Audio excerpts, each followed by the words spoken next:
Welcome in, folks. We got off to a little bit of a late start here. We're just watching the end of the Dylan Ulmer. He beats Kanan Kleintz 7-0 in a battle of ranked opponents. We welcome you in tonight. T-Area Titans are the host for the Rapid City Central Cobblers and the Beresford Alcester-Hudson Rams. And so early on, it is the Cobblers with a 22-11 lead on the boys and a 11-3 lead on the girls. We'll be showing the boys match on the right side, left side. The camera didn't cooperate tonight, so we'll just be updating you on that. That just means the picture gets a little bit bigger for the boys' matches.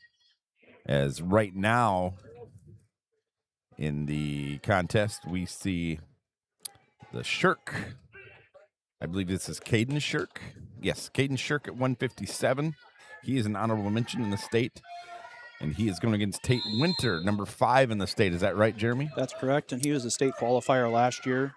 He's a senior, 34-11 on the year. Caden is a sophomore, 24-13, and he's honorable mention number 9. So number 5 and number 9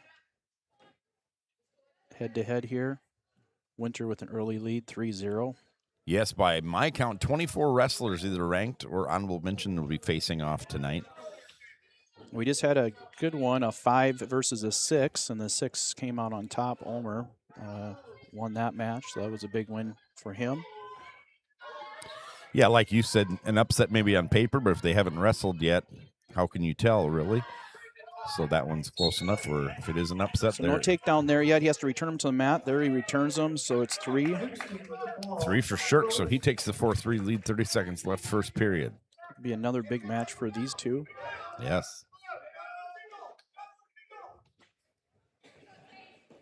It'll be Rapid City versus Beresford Alcester-Hudson, and then Rapid City versus the T-Area, and then we'll finish it out with T-Area versus Beresford Alcester-Hudson. Our producer for tonight, Mr. Andrew Griffin, he will be with us all night, running the camera, watching the board. Jeremy Eimers is our wrestling expert tonight. Without him, this would be really boring. And I am Shad Hockey, and happy birthday, Jeremy. Thanks for joining us. Yeah, thank you. It's again tonight. Always fun to come and give a little insight, try to help those at home that maybe don't understand the scoring or the points or the rules. Yeah, absolutely. Give a little bit of insight on that. 4-4 tied up. Tied Start up. of second. Yeah, all tied up second period. Again, this is essentially number 9 and number 5 going at it. And a lot of these weight classes, once you get from 5 to 12, there's not a big gap in talent. It's whoever wrestles better. And so 5-4 now, Winter ahead. Shot attempt. I believe we weren't on air, but Jeremy did tell us Owen Sirk, highly ranked wrestler, ranked 3rd right now, sitting this one out this weekend, just a little banged up, but he'll be back. So that's unfortunate. The Titans, when we get to that, we'll explain you the injuries there, unfortunately, for the home team. So 7-5. 7-5, we started at 120, so this is six down already. This will be really a pretty close dual team score, 20-11 right now. So it's 9 points. If Beresford pulls this one out, they will. Beresford Alcester-Hudson, don't want to leave out the Alcester-Hudson, but if they pull off a win here, it closes that gap. Again, Rapid City's wrestled 30 duels on the year. This is duel 31. They're ranked 8th as a team on the dual team, and Beresford Alcester-Hudson's ranked 11th, so on the dual side. So pretty close. 9-7 Winter with the lead now, 19 seconds to go. 157 class.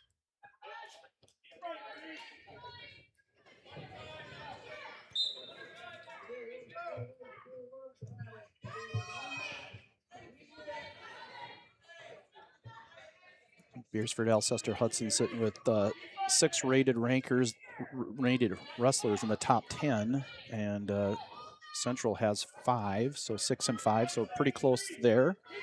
Wow. Out of the 14. So 9-7 finished up the second period. Winter with the lead, 9-7.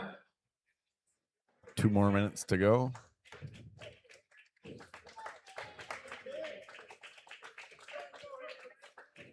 And yes, that is Bud Postma, referee.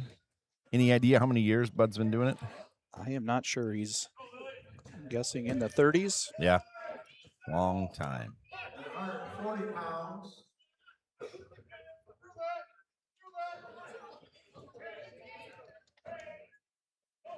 This is a big near fall criteria met here for Winter. He had a 2-point lead, but now he's got him on the back.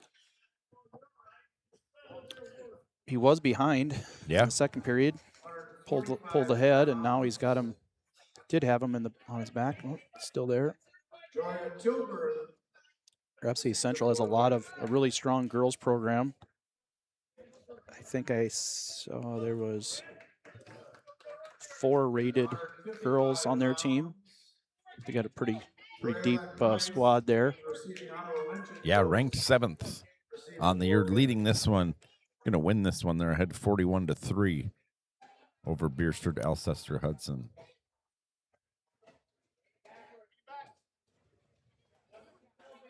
Under a minute to go here. Winter in control, 13-7. So the girls program, they moved up to 14 weight classes this year. This is the first year with 14. I think they started with 10, then they moved to 12, and now they're at 14. So they match the boys' total number of weights, but different weight classes. Oh, okay. The lowest is 100? 100 on the girls is the lowest weight.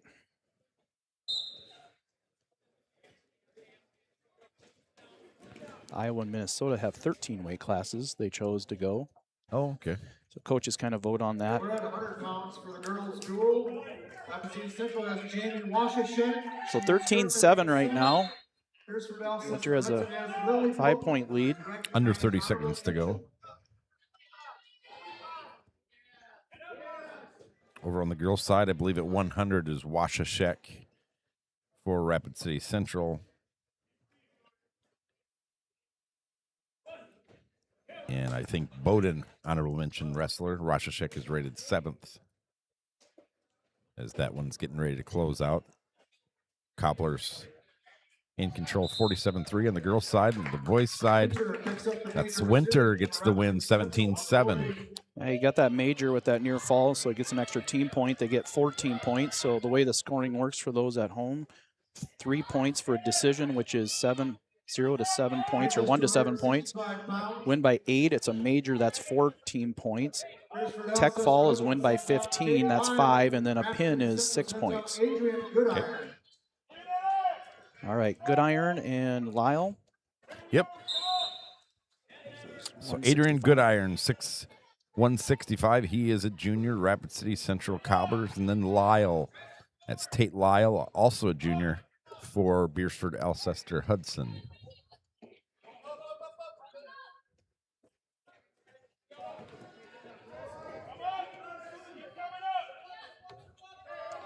Adrian Goodiron, he's a junior, 32-14. He's a 2-time state qualifier. Okay.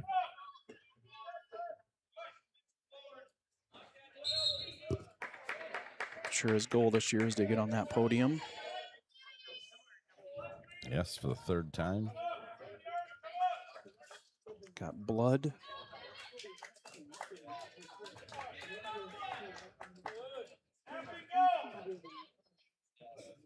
And Lyle looking like he's had some left shoulder issues, a sling, and also a kind of an undershirt under there. Titans were in Sioux City Bishop Heelan last Saturday. Braylon Hoyer was wrestling a great match and got double bloody nose, both sides. Oh, no. And the trainer put Vaseline on those cotton balls, shoved them up his nose, and he got sick from it. Oh, So, yeah, oh no. He was breathing in that Vaseline and didn't quite agree with them. Oh, so no. I've never heard of that. He said no Vaseline moving forward, just cotton. or just no bloody noses. Yeah. There's a takedown. Good iron. 3-0. Washington gets the fall for Rapid City Central.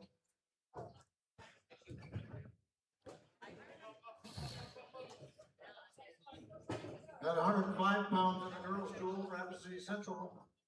So 6 more to go after this. Beresford, Alcester-Hudson sends out And the Cobblers, of course, used to be the Tigers long time ago, and then they renamed themselves the Cobblers after former 41-year head coach Euclid Cobb, the first and only high school in South Dakota named after a coach, probably one of the few in the United States. 30 seconds to go. Good iron still 3-0 over Lyle. Rondell closes out the duel with a fall for Rapid City Central. That wraps up the girls' duel. 53-3, the Cobblers.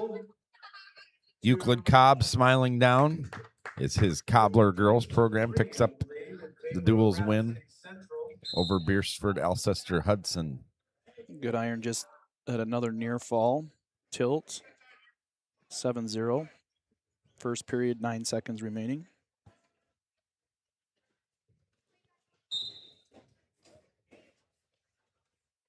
Seems hard to believe there's less than a month left of the season, and it's going to be behind us already. Yeah.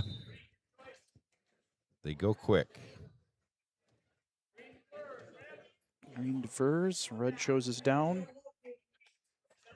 So Good Iron finishes period 1 with a 7-0 lead over Lyle. Quick Take Lyle. State there. So 8-0.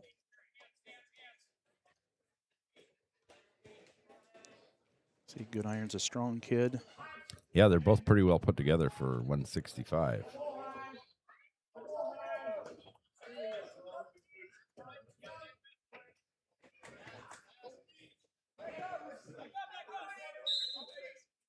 And there's a toss to his back at a headlock.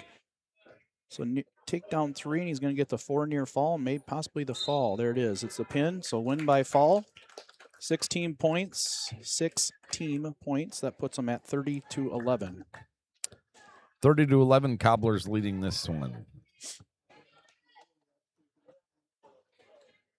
Oh, looks like the girls are still going. 59-3, Cobblers. At 175 pounds. Rapid City Central. Ethan Horton receives a forfeit. Ethan Horton, senior, 175. At 190 pounds. Jackson Woods receives a forfeit.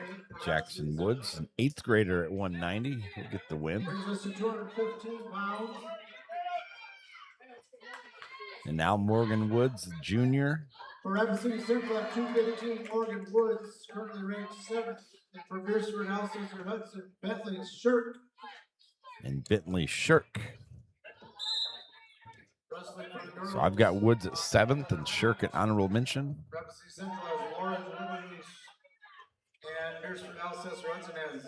Yeah, the latest is Woods is number 6th. Okay.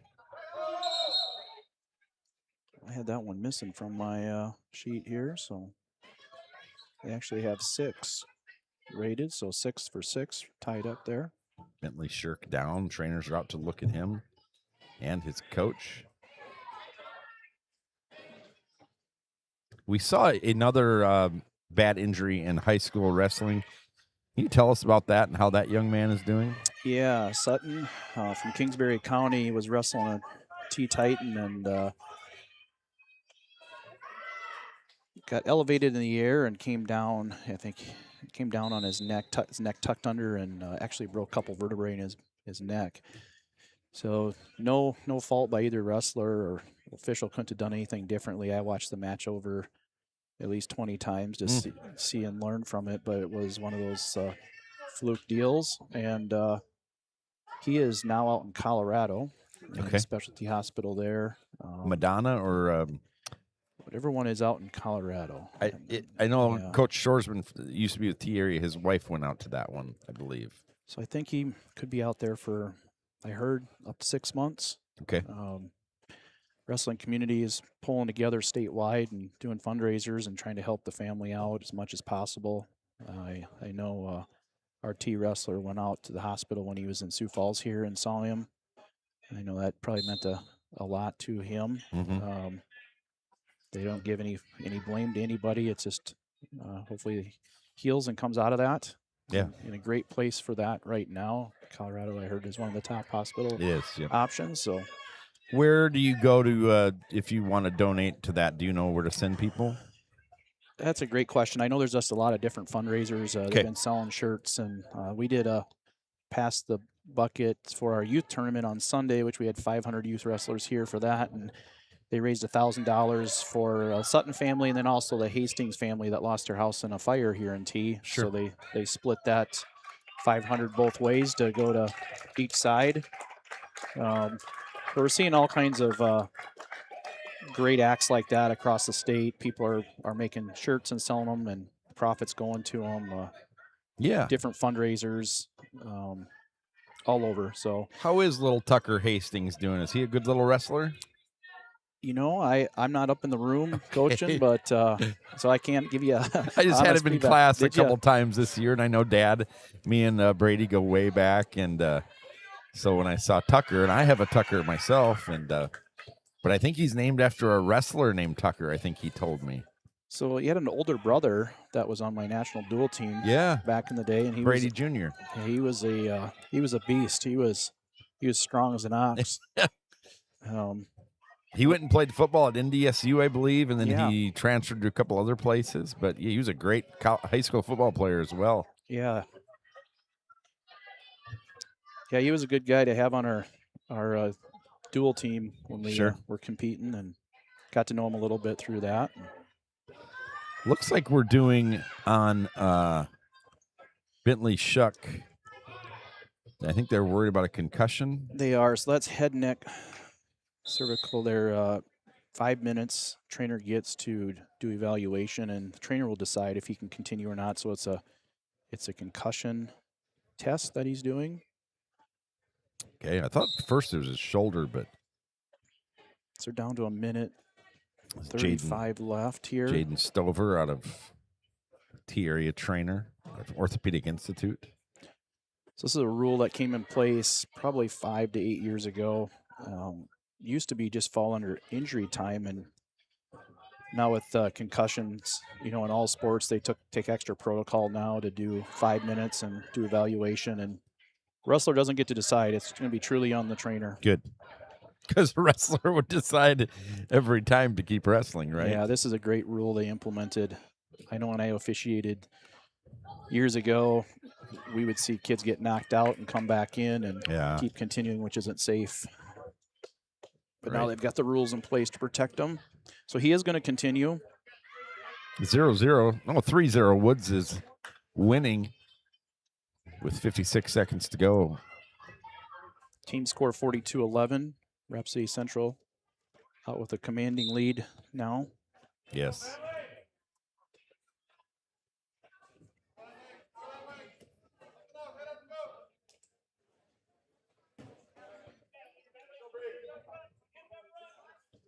$90 seconds to go, period one. So that happened early within the first 30 seconds. Yeah.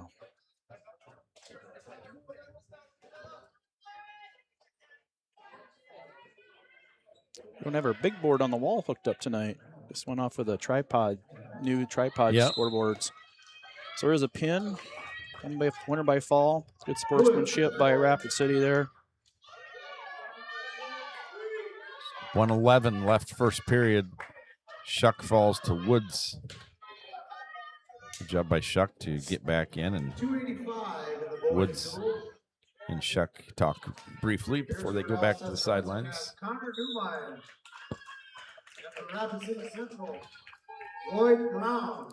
Connor Newmeyer, senior from Beresford, Alcester-Hudson, and Lloyd Brown, 8th grader at 285 for the Cobblers. Brown is 6-8 on the year, and Newmeyer is 12-19.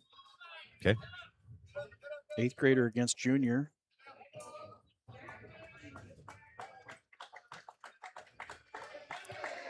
Cobblers girls contest is done. They win that one 59-3. So Brown gets the takedown, up 3-0. Newmeyer looking to reverse him and does. Right. 3-2.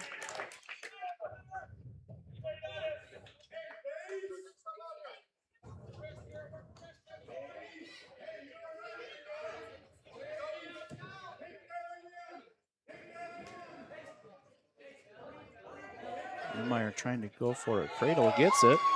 Wow. This is a small kid move. Big kid doing a small kid move there. He's got it tight. Sometimes it's hard to get those heavyweights in a cradle. He got it. Got the fall. Picks up 14 points. Connor Newmeyer, good job by him. With 2 weights remaining, 6 and 13.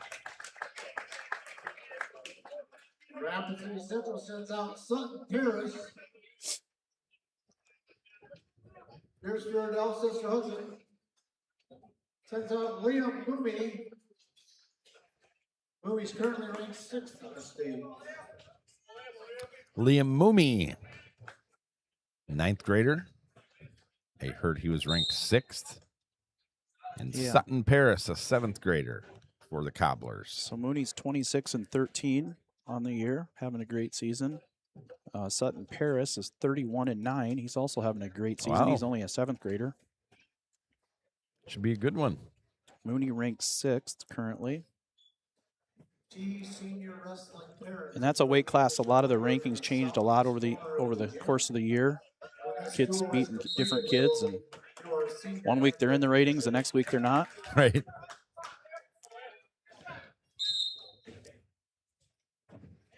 So 1 for Paris. I didn't see what that call was, if it was fleeing. Yeah, he called it right after he went out. I think it must have been fleeing the mat. Okay. So you have to make an attempt to stay in the circle. And if you don't, when you're on your feet, it can be called fleeing. It can also be called stalling. Yeah. Depends on if it's how intentional it is.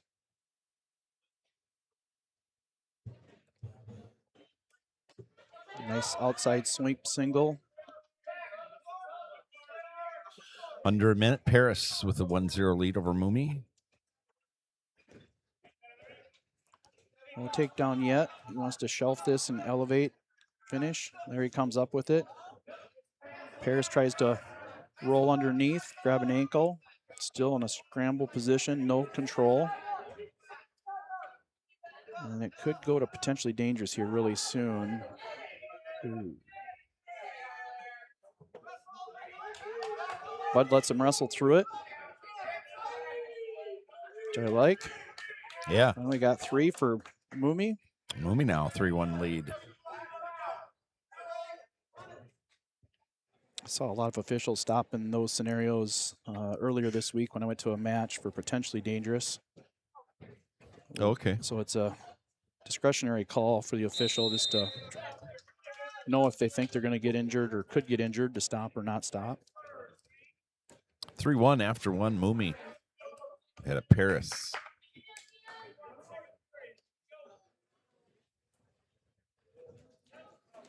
Senior night tonight, I believe. for the Yes. Titans. Yes, it is.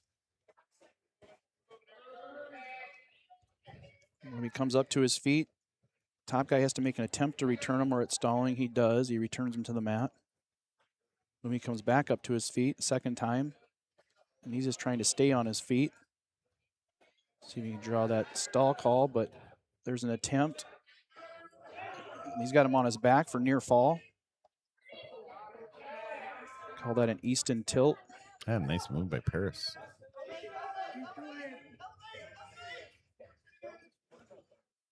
Sutton Paris, 7th grader. Liam Moomey, a 9th grader.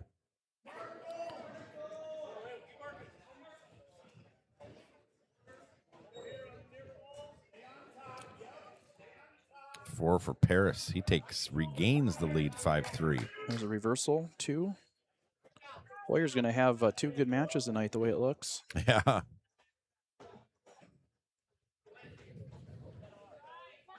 Five to 5, tied up. Second period. Under a minute.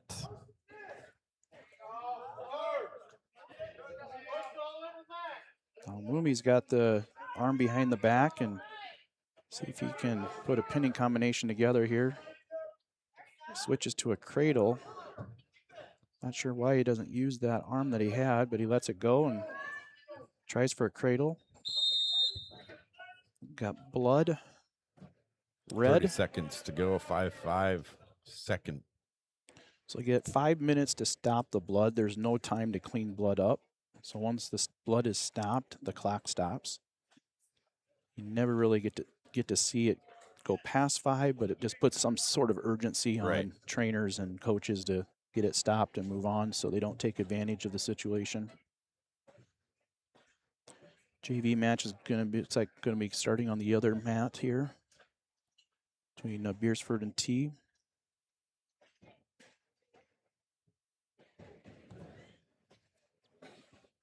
That scoreboard could be turned a little bit to I know. my advantage. It sure helped me see the names Maybe we'll sneak down and between matches. you'd think it would be the fans across the way could read it a little bit better too. All right, 5-5. Second period, 30 seconds.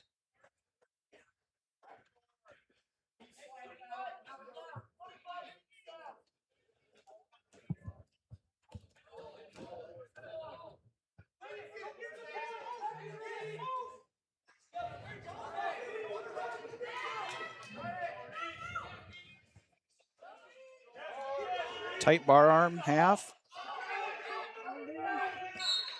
2 seconds, see if he can hold this. And he does, no point scored.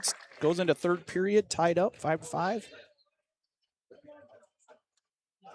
Paris chooses down. 106 weight class is pretty much wide open in the state. Top couple kids are pretty dominant, but below that it's anybody's there he throws a leg in. So he's not cutting him to try to take him down. He's going to try to turn him the way it looks, at least for the first part of this period. Blood again. Blood red. again. 140 left. 5-5 tie. We have a Titan out on the JV match. Yes, Fortin for the Titans against, looks like Peterson for Beresford, Alcester-Hudson. It's TJ Fortin. Got in on a single leg over there. And he finishes it. So he's up 6-1, Fortin.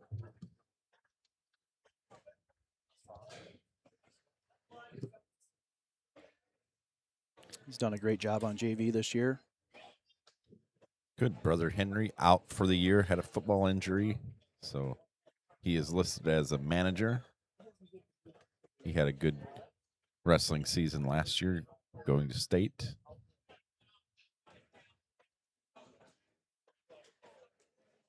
So they say they're ready to go. Young Sutton Paris, his second blood stoppage.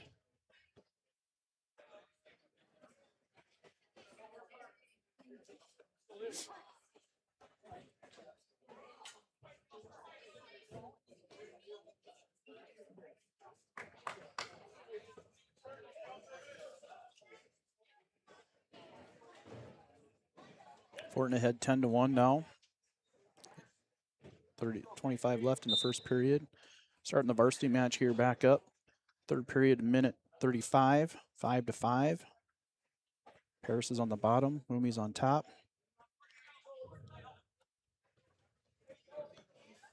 Mumi's number 6 rated in the state. Both have pretty similar records. And one more to go after this, with the Cobblers leading 48-17. Fortin ends period 1 with a 10-1 lead in the JV match. 1 minute to go. Something's got to give. 5-5. Paris and Mumi at the 106.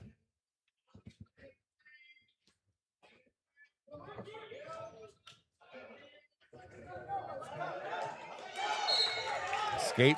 Paris. Fortin gets a pin on the JV match. So 6-5, 35 seconds to go. Paris wins. If he doesn't get taken down, Mumi really needs to be attacking really hard here to get that takedown. 25 left, doesn't have much time. 20 seconds. No shot attempt yet. This is where you really should be going crazy for a shot. 10 seconds. Got a warning on red. Oh, he tries a throw and gets caught to his back. There's a takedown by Paris. A near fall, I believe. That'll be it. Paris ends up picking up 3. They say 12-5 win after it was just 6-5. Paris with the decision.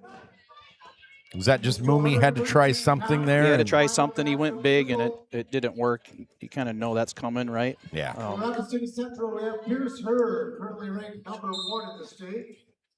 So this is Pierce Hurd, ranked number 1 in the state at his position, 6th overall. And then Loken Ackland, an 8th grader. Hurd is a junior. This is the final class, 113. Yeah, Hurd, he's 29-0 for the year, junior. He's placed 3 times in the state tournament. He placed 7th. He won it. And last year he got 3rd. He was in the semifinals and slammed his opponent and got disqualified from that match and came back and got 3rd.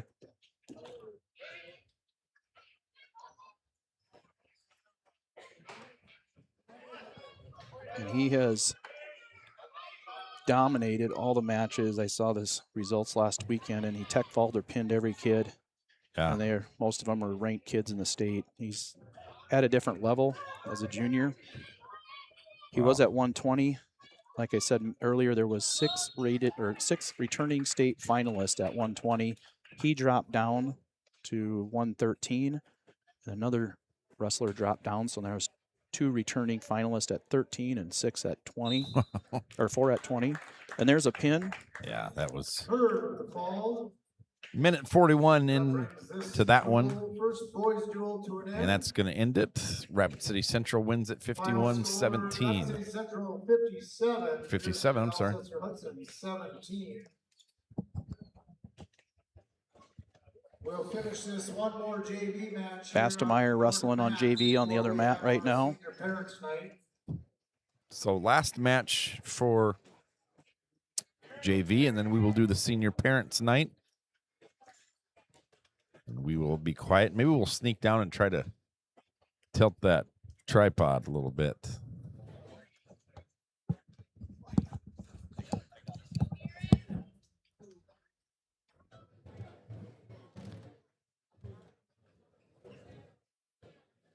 T area versus Rapid City Central, and also Beresford, Alcester-Hudson.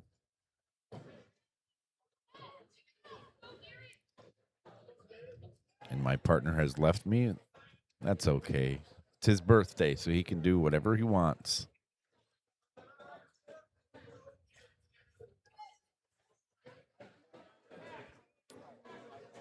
Match number 1 in the books, 57-17. Rapid City Central Cobblers. The only cobblers in the United States. And the only Rapid City in the United States.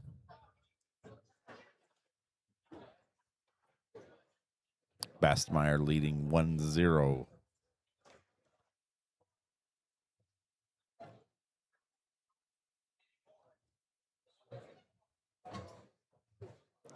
That's a good partner. He just tilted the board so we can see it. So Bastemeyer for the Titans. I believe it's Sims for the Rams. So we are going to get down and end period 1. 10 seconds to go. 3-1, Bastemeyer with the lead. And there's a takedown for Sims at the very end of the period. So 4-3, Sims gets the takedown. Area Titans warming up. So are the Rapid City Central Cobblers.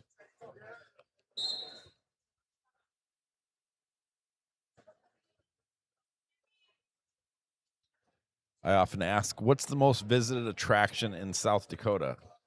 And everybody either says Mount Rushmore or Wall Drug out in Rapid City area. The only problem with that is not a lot of people go to Mount Rushmore in the cold months, which unfortunately in South Dakota is the majority of the months. It's the most visited place. I tell my classes you have to critically think, where can you go all year? And it's probably more important in the winter. And that makes the most visited place in South Dakota actually the Empire Mall, which when you live from here, you don't go there very often. I certainly don't. But if you're coming here from a smaller town to go to a wrestling event or a concert or something, you're probably going to go to the Empire Mall. That does make a lot of sense. I know it's one of the few places I can think of to take my daughters whenever I'm. Absolutely. Free playground. Yep, pretty much. I used to do that a lot. Go and walk around for a bit, stay warm. Yeah. Do something outside of the house. I just asked my wife today, do you want to go mall walk tomorrow? And we might do that. People watch, always fun. 39 seconds to go. Sims clinging to that 4-3 lead over Bastemeyer. Sims either from Beresford, Alcester, or Hudson. We've got 3 guesses where he's from. This will be our last match. And then senior night. For the Titan boys, that's Tyler Woodring, Ashton Smith, Jaden Waltner, and we will have another one that won't wrestle tonight, Chase DeBoer.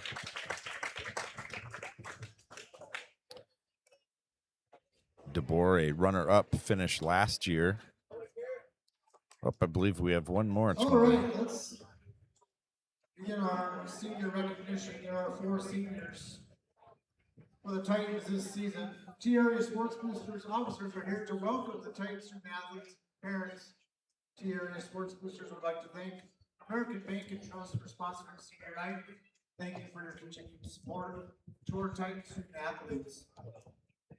Our first senior is Chase DeBoer. Chase is the son of Rana and Clint DeBoer. His future plans are to attend Lindenwood University for football and to further his academic career. Chase's favorite high school memory is that one time, I have. Our second senior is. Well, we'll get through this first. Ashton is the son of Katie and Andrew Smith. His future plans are to join the U.S. Marine Corps. Ashton's favorite high school memory is traveling with the wrestling team and competing. Marines, there we go. Yes, sir. Our third senior is Jaden Waltner. Jaden is the son of Ryan and Sarah Waltner. His future plans are to attend the National Guard. Jaden's favorite high school memory is having fun with teammates at long tournaments and camps. Air National And our Guard. fourth senior Yeah, is just like Tyler you. Woodring. There we go. Tyler is the son of Rick and Megan Woodring. His future plans are to attend Augustana to wrestle, and then he plans to be very rich. His favorite high school memory is when he tech fault Nemo 15-0. Nemo is one of the coaches. Those are our 4 seniors on the Titan wrestling team this season. We wish them the best. So we've got DeBoer going Division I football. Yes. Smith's going to go the Marines. Yep. Waltner's doing STI and Air Guard. Wrestling fans at And wrestling Woodring tournament is going to pressure Augustana earlier to this wrestle. fall, a young man D2 named wrestling. Summer Yeah. suffered a severe I have a way to- injury, ultimately resulting in emergency surgery. To tie. Summer has since been transferred to Craig Neuro Rehabilitation Center Craig. in Colorado to continue his Gets it. recovery. Tonight we are conducting a Pass the Bucket fundraiser to help the Murphy family with the financial burden incurred by the medical costs of this process. Please keep an eye out for Titan wrestlers as they come through the bleachers with the buckets. Thank you for your generosity and willingness to help those in need. There will be young wrestlers walking through the bleachers here with the buckets. So there we are, past the bucket tonight. We'll begin round 2. Rapid City Central versus T area shortly, and that duel will begin at 126 pounds for the boys and 115 pounds for the girls. Okay. I have a way to tie in the Rapid City Central Cobblers, the T Area Titans, and Lindenwood University football team. So Chase DeBoer, we just saw him. Outstanding defensive end for the Titans this year, had a great season. He's going to Lindenwood. And then the Rapid City Central Cobblers, they're also home to, I stump a lot of students on this one too, Griff. They're also home to the NFL's all-time leading scorer, Adam Vinatieri. His son kicked at Louisville this year. He hit the transfer portal, and now he's going to go kick for Lindenwood. So you're going to have Adam Vinatieri's son and Chase DeBoer, one a Rapid City Central Cobbler, one a T Area Titan, teaming up with Jed Stugard, used to coach at USF. His offensive coordinator is also from here. They're all going to be together at Lindenwood University in the Ohio Valley Conference out there. So bummed out we don't get to see Chase DeBoer wrestle this year because he had a great year last year and a great year on the football field. But sounds like he's going to heal up and get ready to be a Division I football player. And I wouldn't be surprised with as crazy as the portal gets and these kids transferring everywhere if Chase DeBoer doesn't end up at a bigger named school sometime. Maybe he wants to stay at Lindenwood. I don't know. That would be great too. But he's not the only one. We also have Henry Fortin for the Titans. He won't wrestle this year. He's young. He's just a freshman, so he'll heal up and have a few years left. Do we have anybody else, Jeremy, for the Titans? Yeah, Bo Wordle's out with a knee injury also. Okay. And he is a big kid. Yeah. When I say big, strong. Yeah. So he is a big loss to the Titans also this year. So we've got three really good top wrestlers that are out for the Titans, unfortunately. Unfortunately. So 126. Sends out Aiden Candelaria, again rated 7th in the state. And for T area, Brody Lee. Brody Lee's a sophomore, 3-10, first year out, I believe, and Candelaria is a senior, 33-15, currently ranked 7th. He's a two-time state qualifier, and he placed 8th last year. So Lee has his work cut out for him. So yeah, it's a definitely a great shot by Brody Lee. Candelaria picks up 3.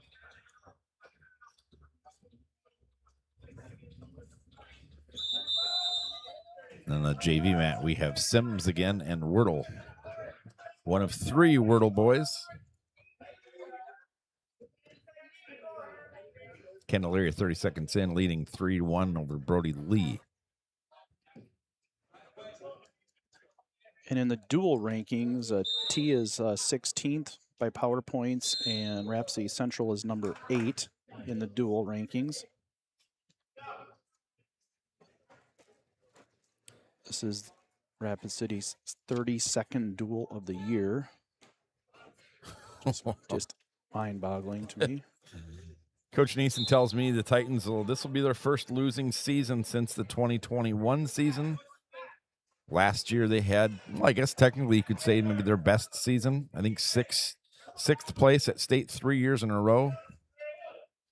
And it'll be 10 losses for a dual team for the first time since the 18-19 season, he tells me. Yeah, the injuries really played a big part in that this year. Yeah. You lose 3 quality kids like that. There's a lot of points you're giving up. We just don't have the depth to backfill those quality, talented kids.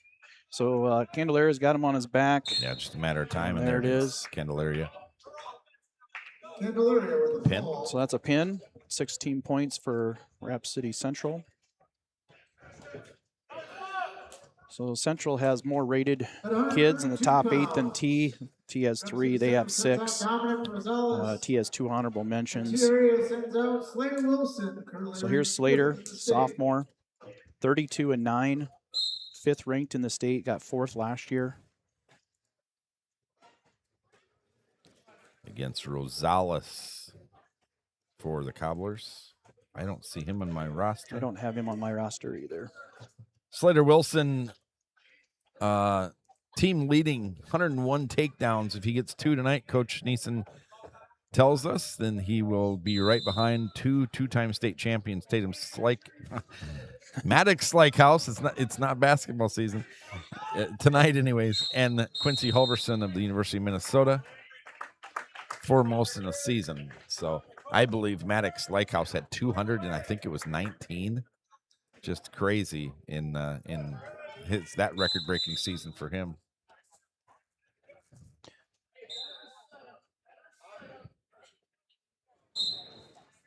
Three to 1 Wilson early ahead of Rosales here. Wilson's got to be considered heavy favorite.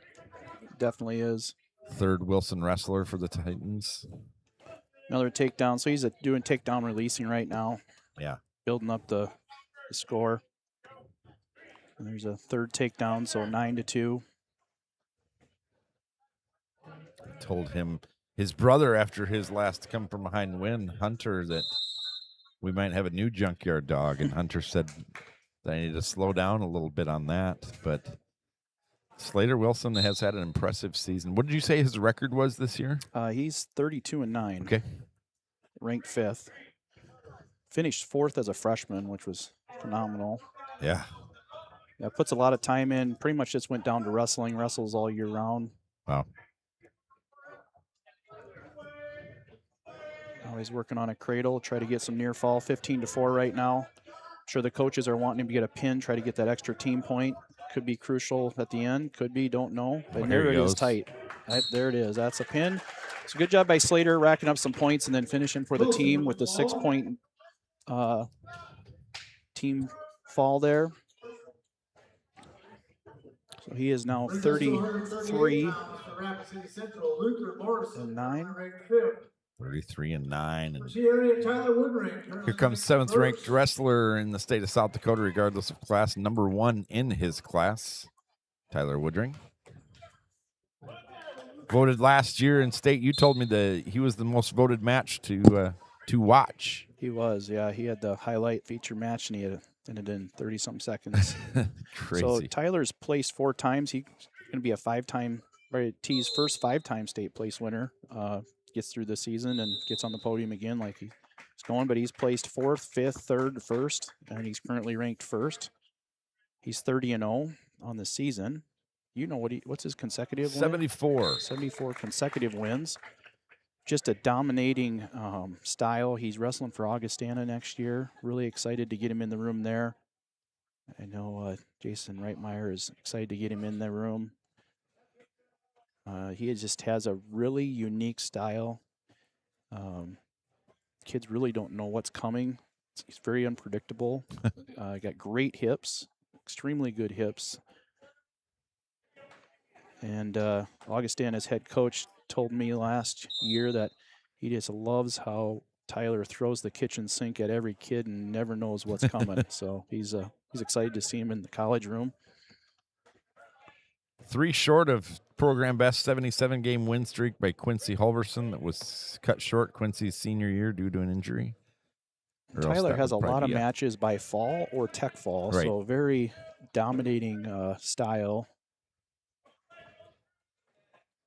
And what essentially he's going to want to do here is get the pin for the win. He is, yeah. He's up 12-3 right now, 9-point lead. He's really going to want to get that pin.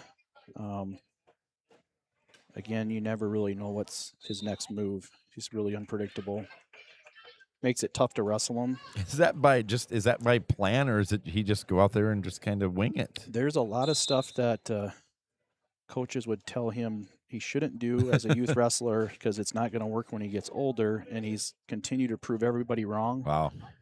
Most people it doesn't work for. For him, it is, and he just goes with the flow. He has a lot of fun. He doesn't feel much pressure out there, and he has a lot of fun on the mat when he's wrestling. He's super confident, obviously, as you should be when you're got a two-year winning streak like this going. And you were saying maybe one of the last close matches was at this. Yeah, last year he had a closer match at this duel last year. I think he got hurt something, but anyway, he had a closer match and that ended up being probably his closest match of the season. Otherwise, he was done in the first period last year on most of his matches. Yeah. This one, 12-3, going to second period. So we see Gasper and Bowden in the JV match. So here he just turned into him, and he's going right over to, so he got the reversal. So it's 14-3. Tyler's going to try to get the pin. He's a pinning kid, but he doesn't have much room for error right now. Whatever he gets on for a move, it's going to need to be tight. If he gets 4 more, so now he's releasing him. He may try to take him down to his back, is what I'm guessing his plan is.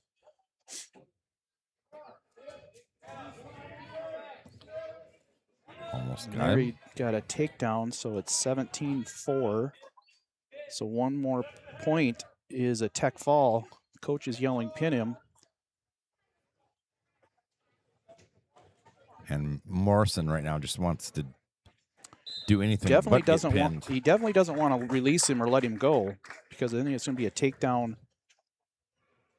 It's going to be a takedown. If it's not a takedown to your back, it's just going to be a tech fall. Him and Neeson are having a little conversation on what he should do. Neeson says, tells him, get back out of the bed. get out there and pin him. I'm pretty sure that's what Neeson's saying. 17-4, 6-6, early tie. He's only wrestled 3 minutes, so 21 points on the board. Yeah. Under a minute, second period. Morrison doing a good job. And Morrison's a really good wrestler. I mean, he's ranked 5th in the state. He placed 7th last year. He's 35-12. Well,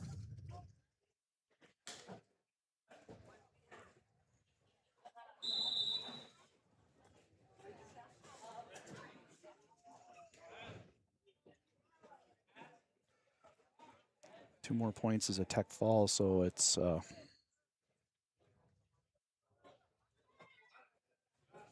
got 35 seconds. I know Tyler's probably trying to figure out what he wants to do to try to get the pin versus the tech. Morrison's a strong kid. yeah. It's not just going to go over on him. I know that.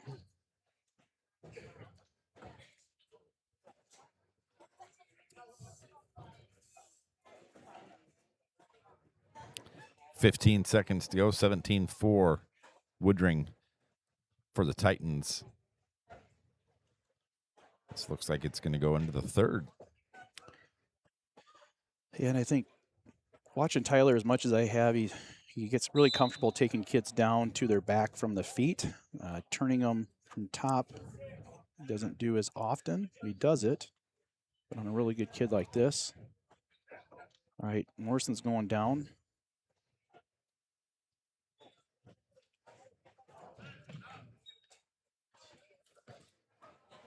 This will be Tyler's last match in the home gym. Oh, he's not wrestling against... Oh, no, I take that back. We have another duel. Okay. My bad. Oh, Last night, I'll say that. There we go. there you go. I didn't know There if you go. they had a forfeit waiting for him. No, we should have a match. And he has wrestled varsity since 8th grade? Or 9th? I believe it's 8th. Yeah, 8th grade, because he'll Yeah. be a 5-time place winner.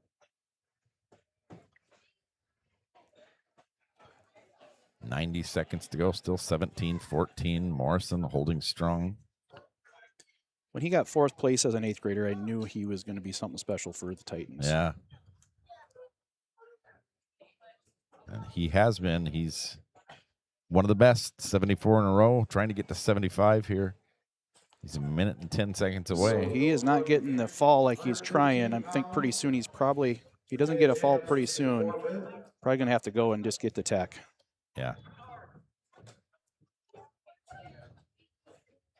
He's tying up his hands, slowing it down. I think at this point, Neeson probably should just have him go for the tech. Yep. See, and this is where it's going to go to a stall move. Now he's neutral. So now Tyler's going to try to take him down to his. There's 3. 20 And that's to a 5. tech fall. So he got the 5-point tech fall.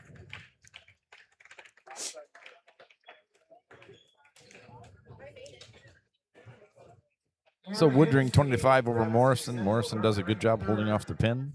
75 straight for Woodring, Mason Woodring. 2 more to go to tie Quincy Hulverson. Woodring with a tech fall. So they bumped Morrison up to 44. Then we got Mason Woodring, Tyler's brother, freshman, 5 and 15. Tucker Larson. And Morrison's 35 and 12, senior. Mason Woodring. Is this Morrison? Nope, it's Larson. My bad. Apologize. It's all right. It's Tucker Larson. Morrison just got done wrestling. So we have Tucker Larson wrestling and Mason Woodring. I don't have stats on Tucker. Mason is a freshman, 5 and 15 on the year. Mason wanted me to let everybody know that actually when him and his brother wrestle at home, Mason usually will beat his brother. He may want to get that on video. He came over and asked me to say something like that. And he said, "Will you say my name wrong? Masan Woodring." I said, "I'll do it." He was having himself a peanut butter and jelly sandwich pre-match, so. Double chicken wing there, and that's a pin. Tucker Larson. Minute 2 seconds in for Larson gets the pin, so it's going to put the Cobblers up 12-11.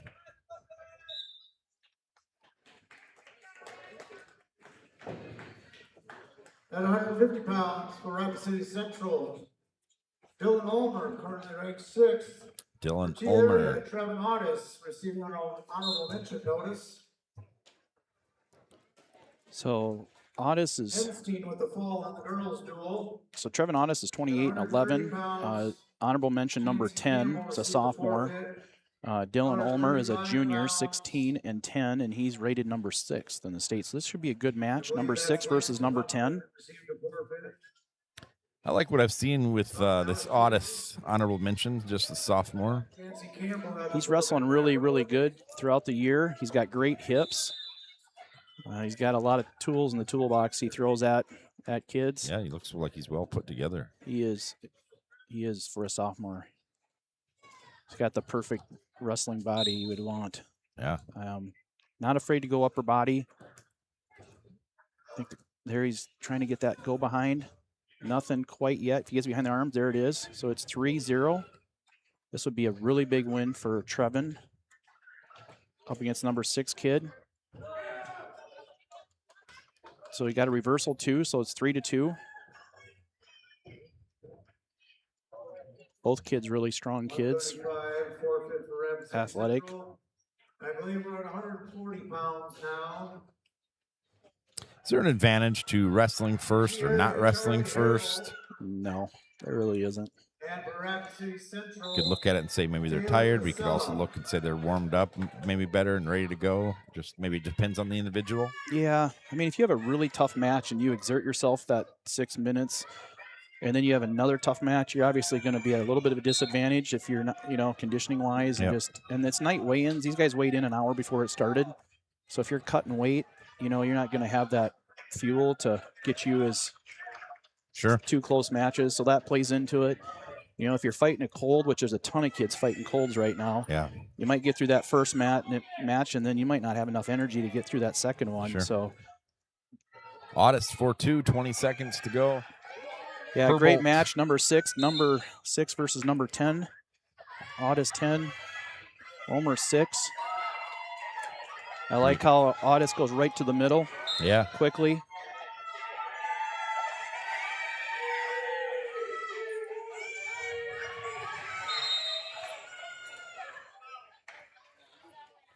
Herbolt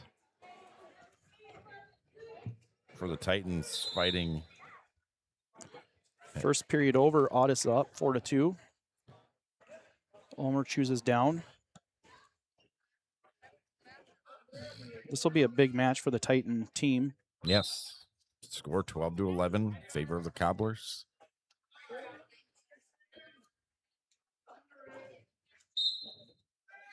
I think Otis' strength is on his feet, so that's not a bad thing just to get him up. So it's 4-3.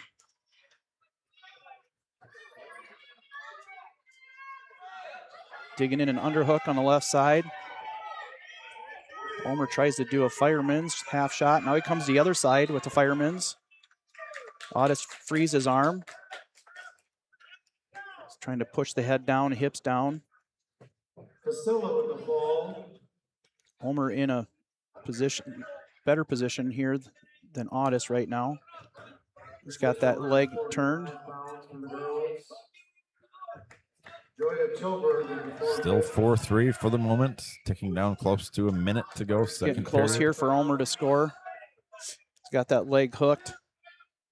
And now he could get right into a cradle. This could be dangerous for Audis if he lets him hook it up. Now he's got the 3 takedowns, so it's 6-4. So Audis is going to want to go forward and get that leg freed and not reach back. Ulmer has a Turk in. I believe it's a forfeit for T area. Lexi Duffy receives the forfeit. 30 seconds, period 2. Ulmer of the Cobblers up 6-4. Audis gets his leg free, comes up to his feet, turns, gets 1, 6-5 score. Audis going to have to take a few shots or be the aggressor here to win this match. Got warning red. He drives him out of bounds. Ulmer's been a little more aggressive on the shots.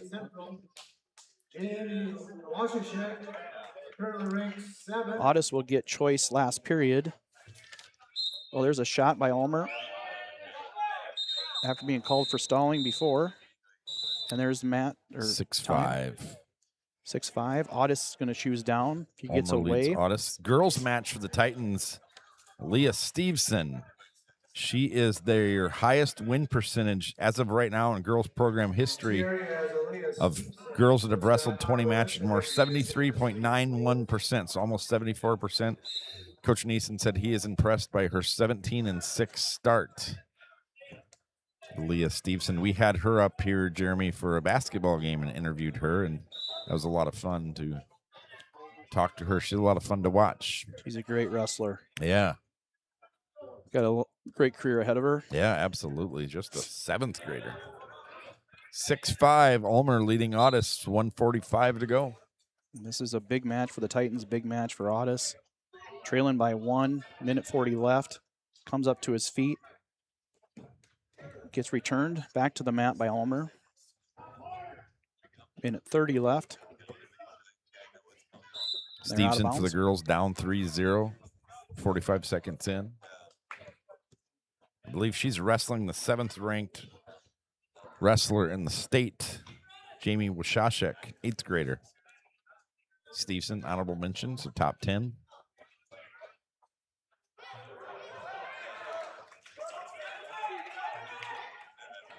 Stevenson gets a point, 3-1. There was a caution on top, rip. There we go, so 2 cautions. 1 bottom, 1 top. You get 2 free cautions. The next one after that is a point continuous, so. Oh. So we'll watch that with 1:25 to go. So Audis is going to have to really get to work here. Comes up to his feet. He's trying to turn and cut. He gets returned again. Comes up again. He's going to want to try to stay inbounds. He returns him out of bounds. So we got a minute 11. Ulmer's going to try to ride him out, most likely. Or his coach is telling him to go neutral. 1:11 to go. Ulmer chooses to ride and not cut him.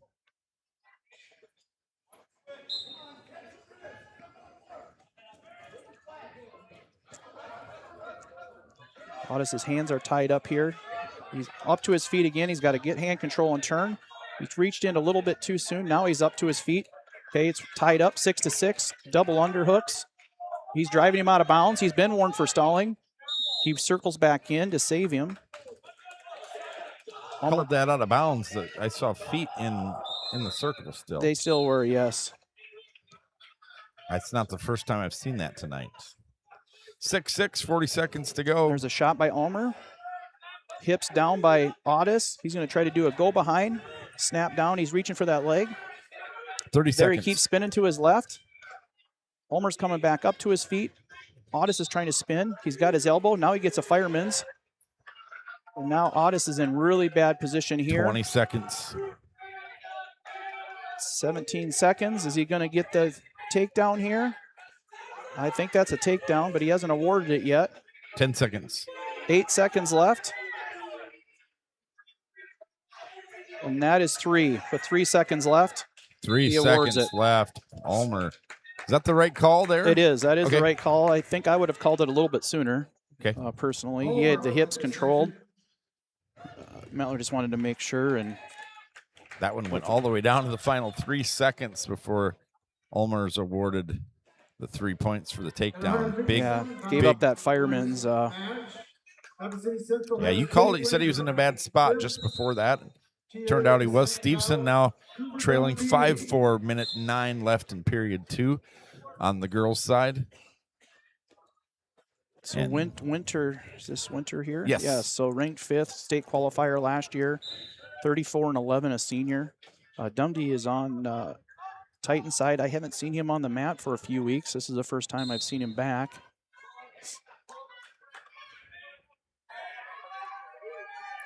Shoulder banged up a little bit there. Okay. Got a brace this is on. at the 157. And the Titans did have down Grayson Schmidt and Trevor Cordell here. Dundee they have down at 150, what we just saw. Cobblers leading 15-11. My guess is they're going to bump up Trevor Cordell up to 65 would be my guess.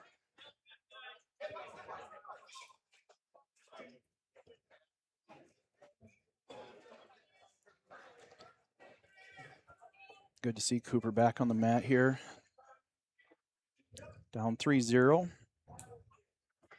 Been a lot of injuries for the Titans, all different kind of sports this year. And even the Titans that graduated and are playing in college, we had 3 with pretty major injuries this year. Just a weird year of injuries. Hopefully that means next year we get none. Winter 3-0.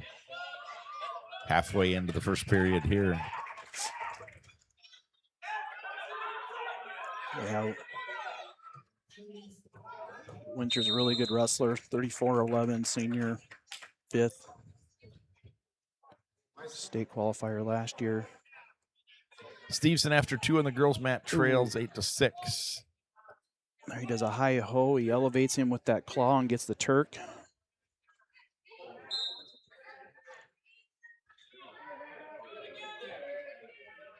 Dundee in trouble. And there is a fall. Winter with the fall. So it'd be 21-11. Cobbler's starting to pull away a little bit. 165 pounds, Rapid City Central sends Adrian Goodiron. For T-Area, we have Trevor Cordell. So Trevor Cordell's a sophomore, 11-18 on the year. Adrian Goodiron, a junior, 32-14, and he's a 2-time state qualifier. We've already seen Goodiron earlier tonight. He won the previous match he was in.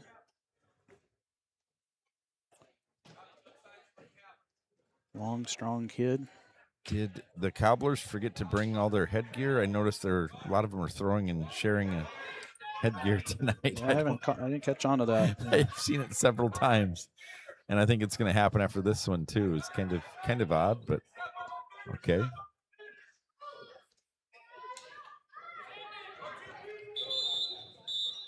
Got locked hands on top. Whistle. He doesn't hear the whistle. He's still wrestling. Oh, he finally gets it. So it's technical violation. He locked hands. That's 1 point for Trevor Cordell. So it's going to be 3-1. His coaches are having a good chuckle on the bench. That's the good thing about being up here. Sometimes during basketball, we get to wear these cups over our ears. And Stevenson is down 1 point with 17 seconds left. Okay. Oh, there she goes. Yeah. And boy, she is battling. Boy, 10 seconds close. to go. And now Central girls backing up. Got 1 for stalling, but not going to be enough time. Wow, Stevenson again. She kind of had the match of the night last week. And Goodiron takes a takedown to the back and a fall there. So they're up 27-11. Now we're at 175. Leah Stevenson does fall by 1 point, 10-9. Entertaining match. Here's Wilgers. He's got the pink headset and the pink shoes. He was getting himself ready on the sidelines. So he's a junior, 25 and 13, placed 8th last year at the state tournament. Horton, he's a senior. Did I say it? Yeah, Jeremiah is junior, and then Horton is a senior. He's 3 and 9. So Wilgers is heavily favored here. And Wilgers, you talked about him last year, not even winning a spot, and then all of a sudden he does and goes all the way to state.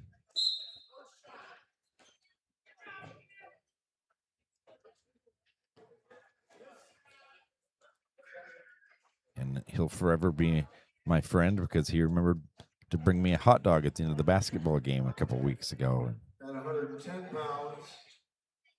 0-0 still, 30 seconds into this one.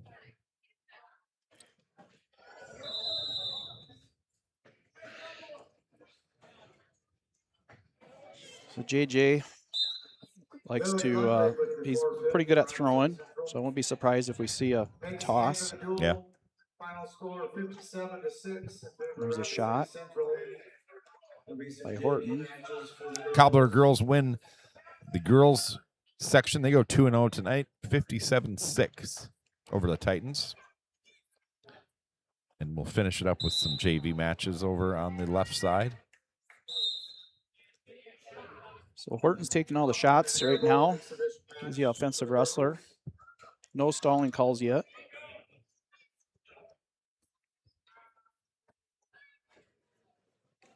Wilgers had a close takedown, but they ruled it out of bounds early in the first period.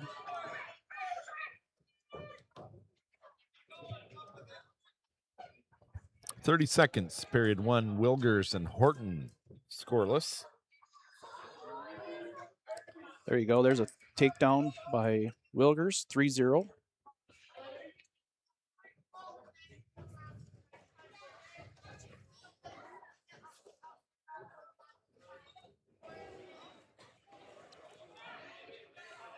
Got Merkel hooked up there.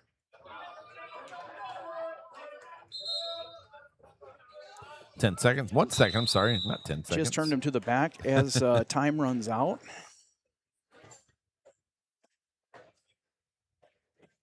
So Wilgers defers. Horton goes neutral. So 3-0 Wilgers, start of second period. 27-11 Rapid City Central. Horton's taken a number of shots already. He just hasn't been able to finish. Turn them into points yet. There's a snap down by Wilgers. Front head position. Go behind for 3, 6-0. Tries a cross-face cradle. Let's see if he can get his hands locked up here. And he cannot. He had a foot in bounds. He did, yeah. So he lets him go neutral, gives him the 1 point. He's going to try taking him down again. Try to get a major here. Eventually maybe tech fall or pin, but trying to get extra team points right now. Up by 5.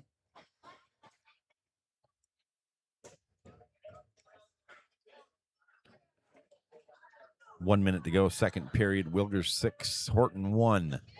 There's a good pass by, underhook pass by to a single leg. Let's see if he can finish it, and he does. Gets 3, 6, 9-1 now. Goes back to the crossface, maybe to a butcher. 42 seconds, stretches him out. He's going to work on that butcher, walks around the head. He's getting near fall criteria. It's going to be a Horton officially in trouble.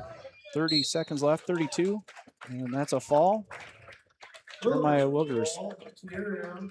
Minute 30 into the second period. Wilgers with the pin helps his team get within 27-17 now. So now we've got For Rapid City Central, Jackson Woods, and for T-Area, Ashton Smith. Ashton Smith. Jackson Woods, 8th grader, 22 and 16. Ashton Smith, senior, 5 and 20.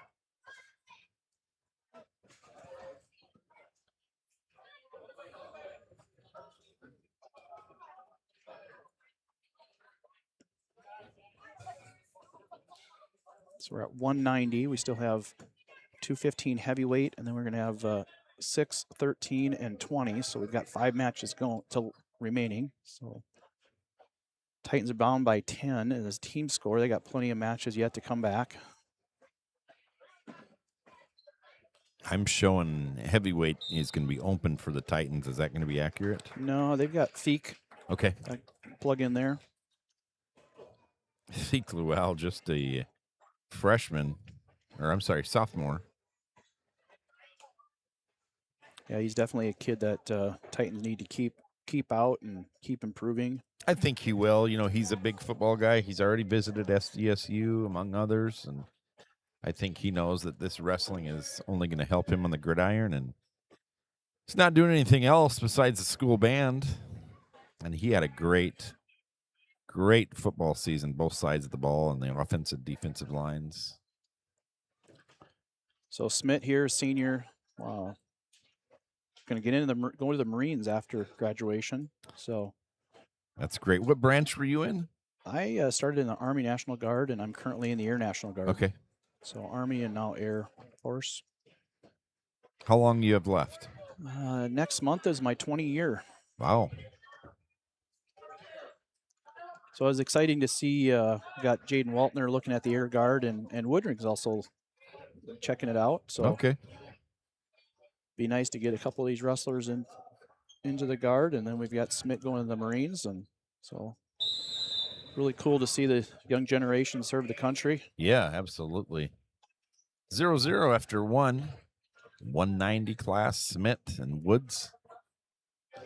All right, so Woods had the choice. He deferred it to Smith. Smith chose down. As you stated, 0-0 going in the second period.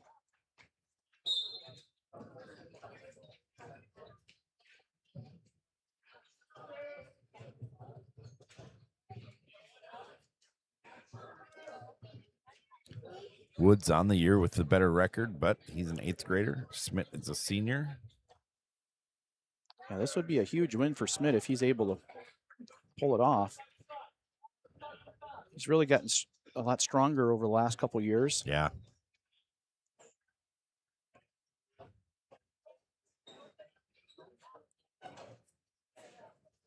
So 1-0 Smith right now. Minute 20 left.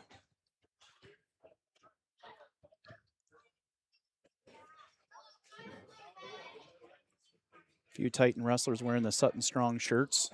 Fundraising shirt for Sutton that was injured out in Lyman tournament. Good to see.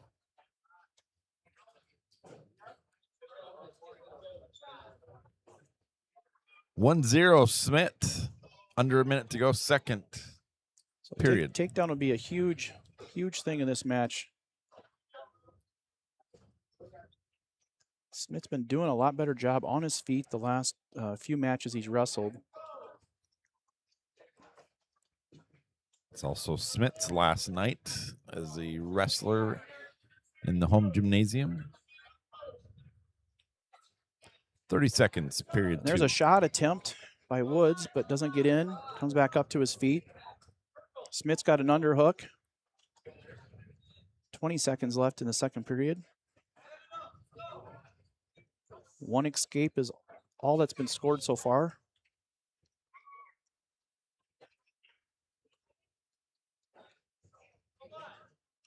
Under 10 seconds to go, period 2. Smith back into the underhook, controlling the head, with not any time to do anything. That's a 2 in the books. 1-0 Smith. And Woods will take down here. Try to get that escape or reversal to tie or get a lead. We'll see.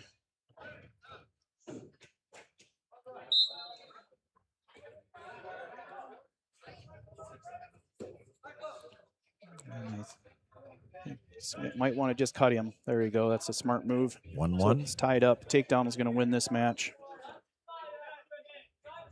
So far, what I've seen, they're pretty equal on their feet. Yeah.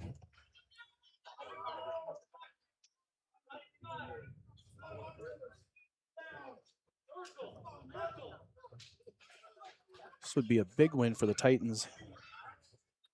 Yeah, a much needed win for the Titans at this point. Under 90 seconds to go. There's a shot attempt. half attempt, I would say. Yeah.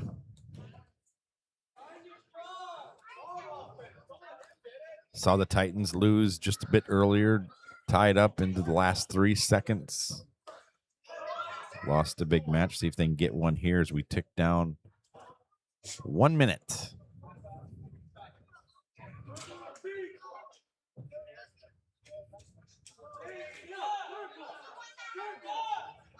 What are you going to do here if you're Smith? What would your strategy be as we're now at 45 seconds? If I would be trying to go outside angles, not get underneath him. He's a strong kid. Don't want to shoot straight in. You want to shoot to the outside or do an elbow pass, duck under, things that are lower risk moves, but maybe a higher chance of getting. Snap down, go behind. Just nothing. I would not recommend diving straight through. Yep. But again, there's an attempt. That was good. Throw by, kind of reach, but Under 20 seconds. wasn't a huge commitment to the legs, but 15. a little bit of action. Now he's in an overhook. You want to be in an underhook probably more than an overhook, and that's why. Now let's see if he goes behind. And here's where you're going to have to make it. Oh, and he throws him, and he gets it. So And there's the takedown. second. He tossed him. Last second takedown for the Cobblers, and they'll get the win. Went all the way to the very end. And Woods. Tossed him and kept a toe in bounds, and that was the difference. Jackson Woods. Wow, what a finish for him. And that'll take it to 30-17. Waltner wrestling now at the 215. He is a senior for the Titans. And we know 6 will have a good match, and they got their #1 wrestler at 13. So Central still has a couple good wrestlers in the lineup yet to wrestle with a strong lead. Leading by 13 now. This is the older Woods, a junior. Just gets a takedown. So he's 29-14, a junior. He's rated 6th. And Weltner's 26-14, senior, and he's not rated. So Central favored at this weight class also.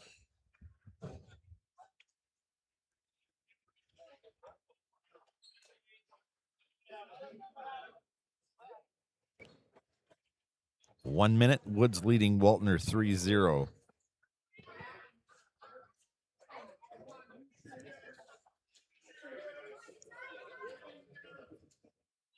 It's a big match for Waltner. It's going to be one he's going to have to dig deep and try to win. That was a great move by Woods, reaching for that ankle and prevented that reversal. I believe both scored. Yes, Woods 5-2 now. 30 seconds, period 1.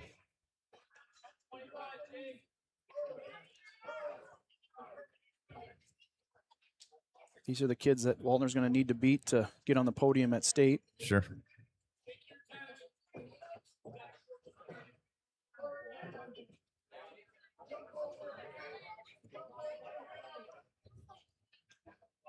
Finishing out the first 5 period seconds. here.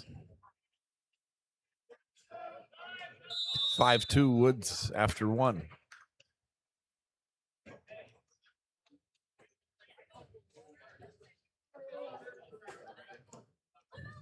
Woods chooses down after being deferred.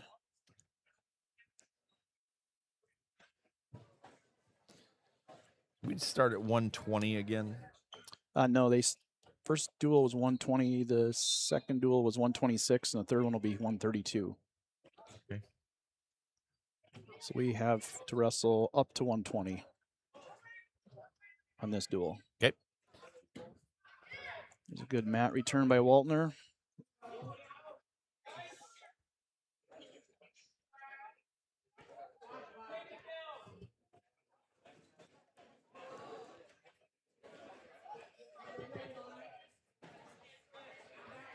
.90 seconds to go. Woods leading Waltner 5-2. So there he gets to a crossface. Butcher. He's going to have to keep that pulled under. Woods is strong. He's trying to prevent it, but Waltner's trying to get to that, and he doesn't get him broke down. Woods comes up to his feet. They're going to call one, lost control for red. 6-2, they're neutral.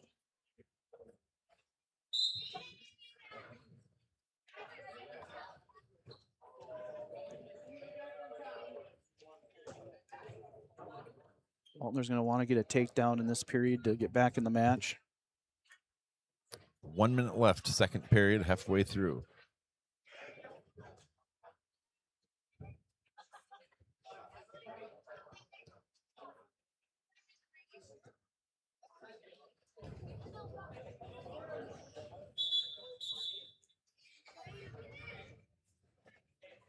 Six to 2 is a score.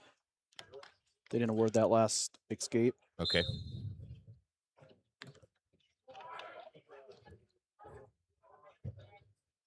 Well, we got to be a little careful running right into him like that. Right. 30 seconds in, 6-2 Woods on top of Waltner.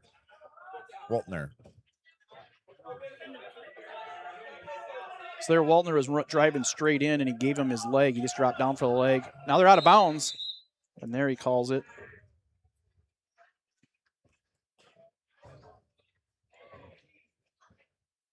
You want to see Jaden kind of do a little more circling left to right. Woods kind of takes a step backwards, maybe to set up his shot a little bit. Off Under the whistle. 10.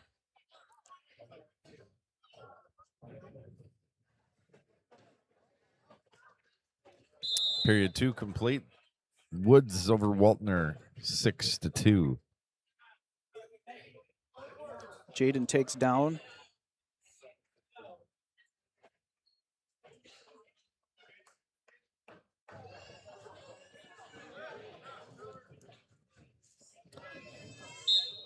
Last period to go for the heavyweights.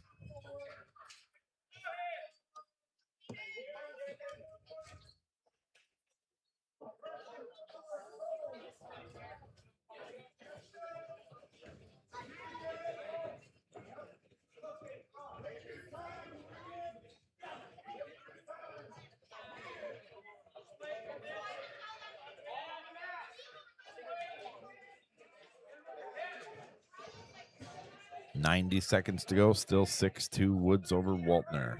Third period. Woods has a bar arm hooked up. Waltner not in a very good position right here. Needs to get that left arm free somehow if he's able to.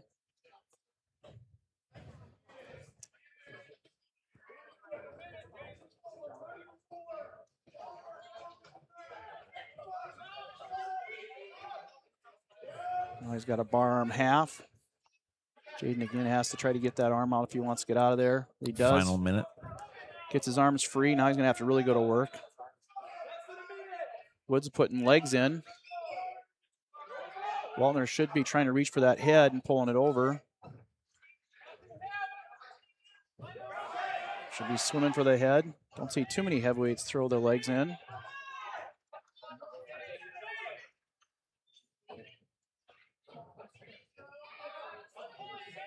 This is where Waltner's going to want to swim for the head. Swim with his left arm. Doesn't get it. Come up to a tripod, but he's back down to his base. Now there's a power half. Now he's in a bad position. Leg in. And Woods is going to come out with the W on this match. Final 10 seconds.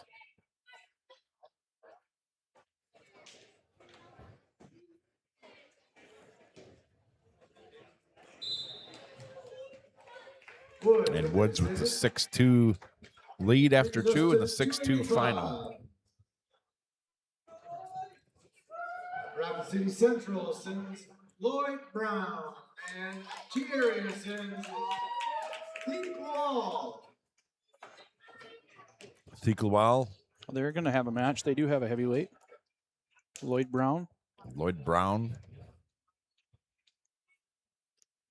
33-17 team score. Titans behind.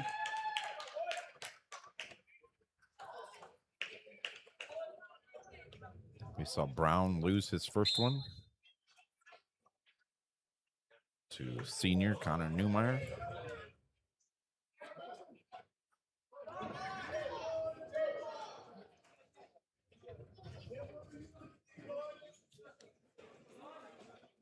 Luell giving up a lot of weight, but very athletic young man. So Brown's an 8th grader. He's 6-8 on the year. Before tonight, Theek's a sophomore, 6-7. So almost identical. Yeah. Identical records there.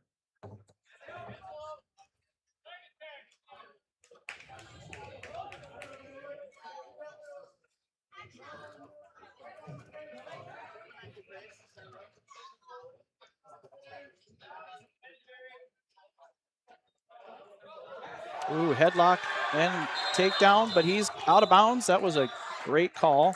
They were out of bounds. All of the Cobblers bench on their feet. Yeah, they're watching the takedown, but not the feed or inbounds. That was the right call. Okay. A little hand fighting there. Yeah. Hands in the face.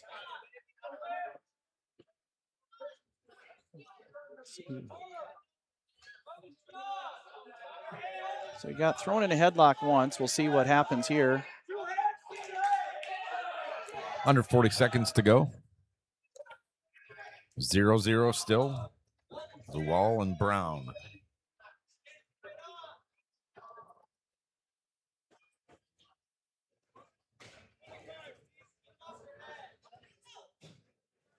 .20 period 1. Where he steps across. Feet gets the takedown. Luell with the takedown. There's 3. 10 seconds to go, period 1.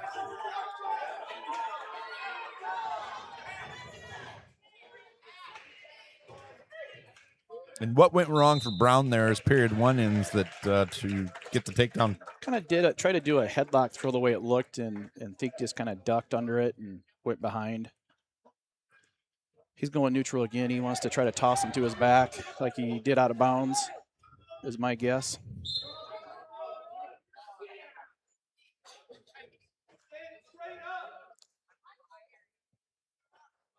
Feek may want to think about taking top, and it's his choice. Yeah. Knowing that Brown doesn't want to be on the bottom. Sure. Might be afraid of getting turned.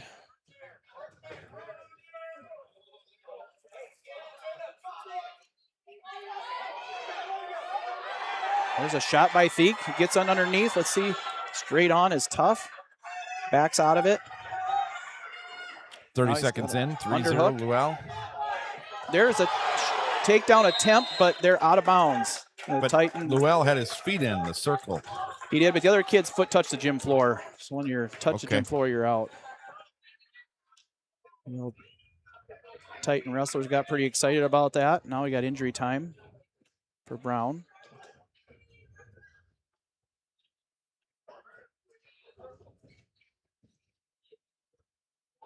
So Brown had the advantage early on, but with takedown was out of bounds. So no takedown. Thiek gets the takedown in almost a second, but this second attempt was out of bounds. So both even 1-1 out of bounds. So Brown gets... He gets a minute and a half here. A minute left.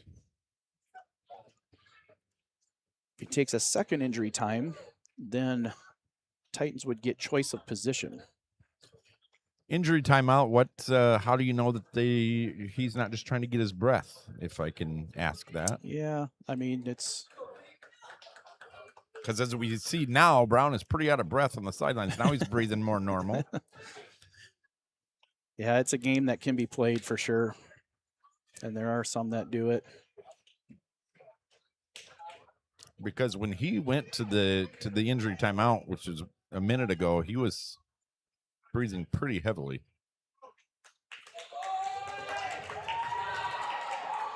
All right, they're neutral, 3-0. 1:20 still to go, second period. Luell leading 3-0. Entertaining match, to say the least. This one, heavyweight. Two kids that are very even for sure. Identical records. Brown has an underhook there.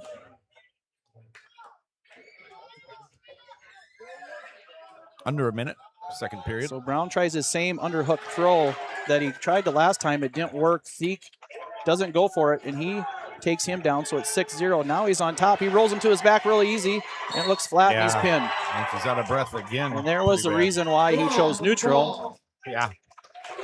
Because when they got on the ground, it was all Llewell. Yeah. So hopefully Brown's okay. We saw puke bucket over there. Llewell evens his record on the years. This is going to be a great match here at 106. Paris, 7th grader, 31-9. Hoyer, 8th grader, 18-13. Just a 10-point deficit all of a sudden.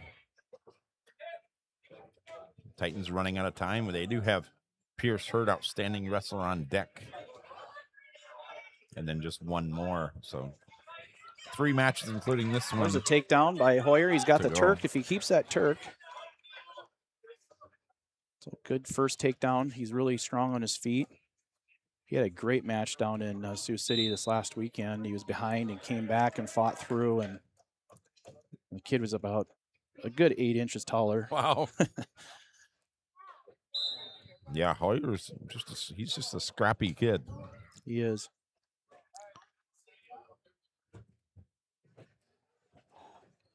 They spelled it wrong in the program, but they put an L in there. That's okay.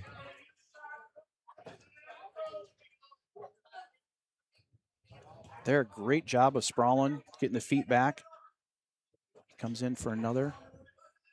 Paris has got long arms. He's a lot taller, longer than Hoyer. Mm-hmm.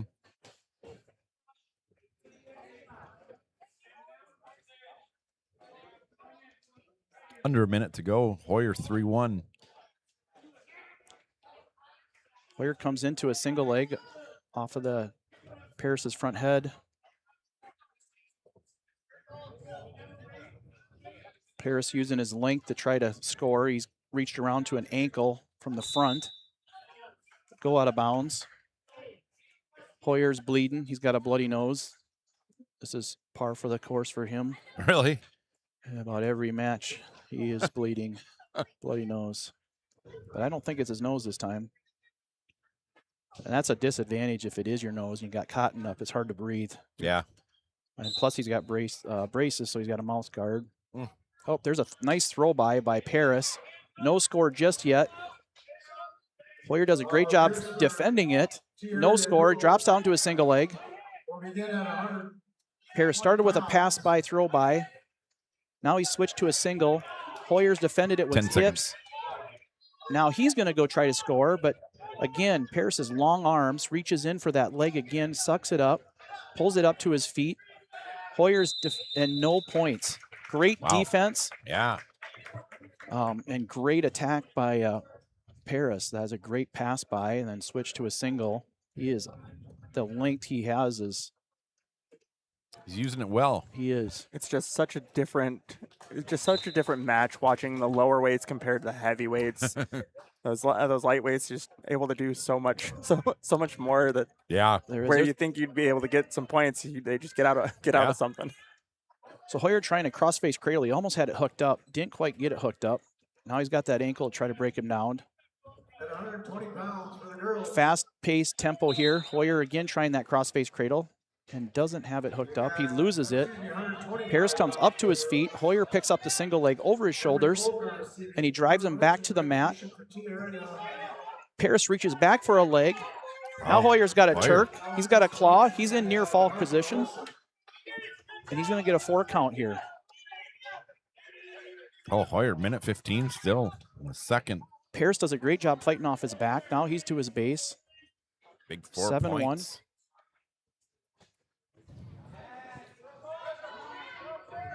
Hoyer gets to wrestle with Kate Eimers in the practice room, who's a good head and a half taller than him. So he's got some experience with these taller kids. Under a minute. Scoreboard right in my view. Yeah, I know. Slide over here. So Hoyer on top, drops down to a single.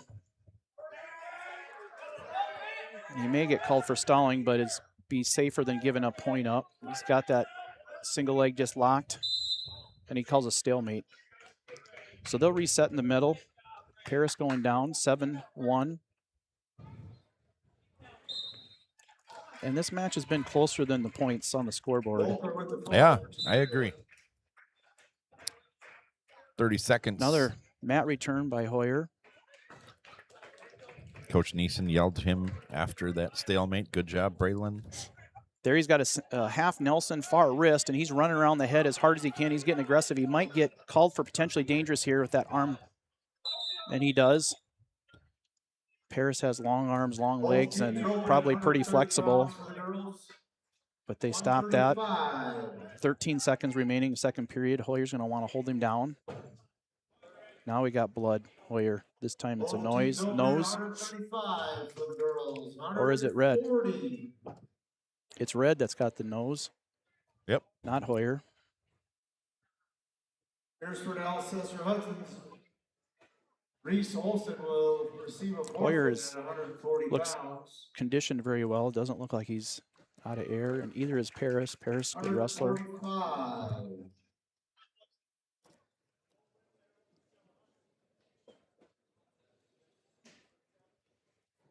145. Now Hoyer's arm's getting wrapped up with some tape. He must have a mat burn, I'm guessing. Lexi Duffy will receive a forfeit for T area.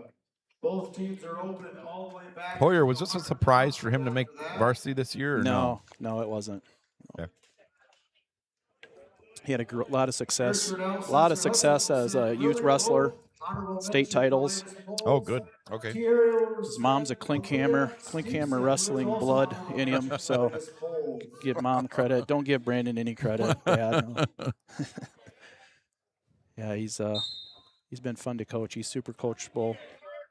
Good. He's got a lot of confidence. Ooh, there's a mistake. He fell down. But let's see if he recovers. He still has the leg. 2 seconds. Just keep those hands locked. He won't give it up. So that was a great recovery. Small mistake by Hoyer where he falls down. And Paris did a good job to try to capitalize. Now it's neutral. Third period.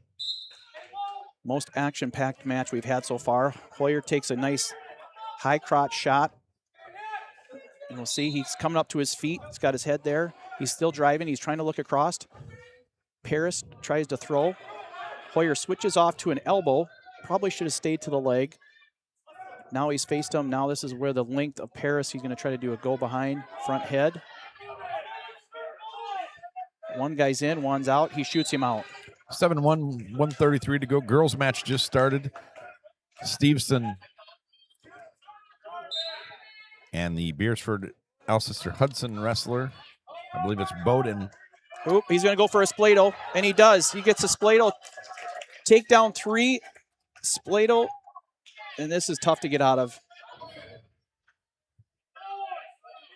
So he's going to be down by a point if he doesn't get out of this, or he's going to get pinned. So he will lose by a point if he can't get out of this. He's going to have to try to straighten his legs. Very, very hard move to get out of.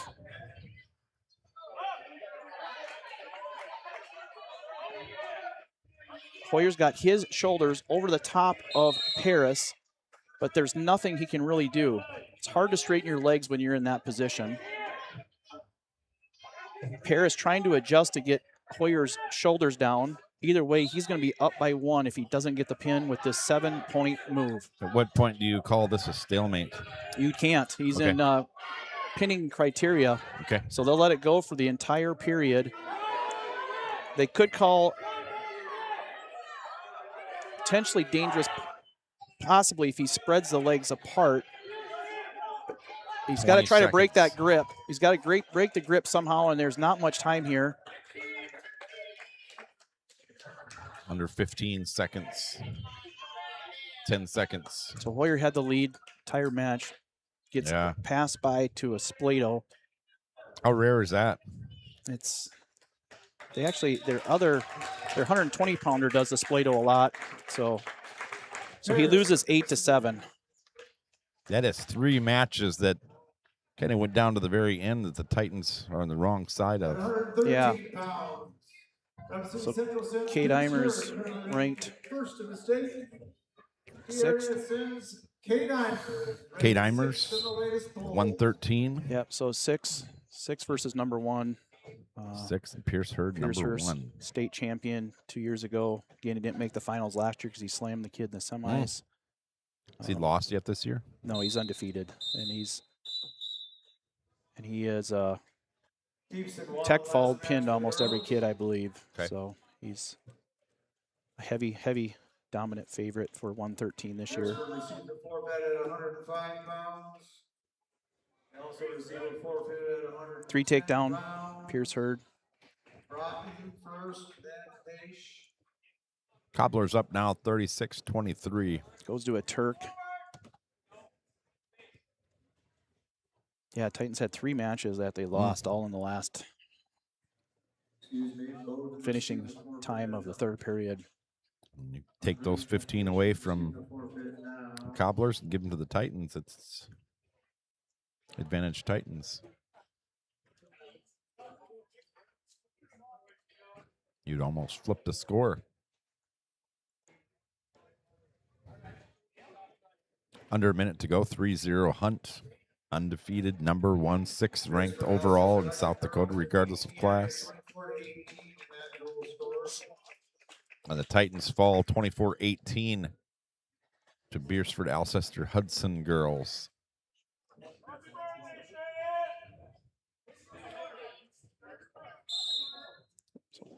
Pierce Hurd hasn't had a match against Titans the last 2 years. He's a little frustrated right now. 31 seconds to go, first period. Extremely physical kid on the mat.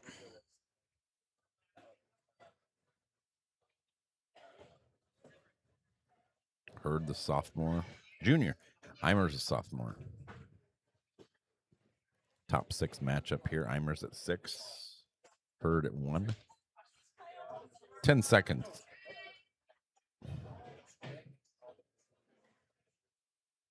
Hurd over the hips, pretty heavy there. Not much Cade can do on the bottom. And that's the end of the first period. 3-0. And Hurd chooses neutral.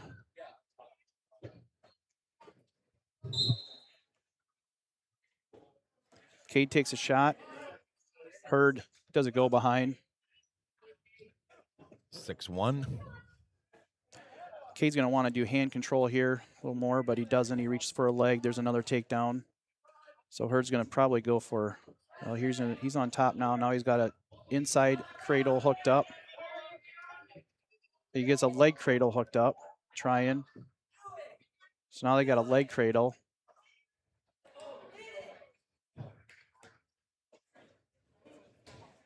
Cade should be turning away from him and not into him. At this point, it's over.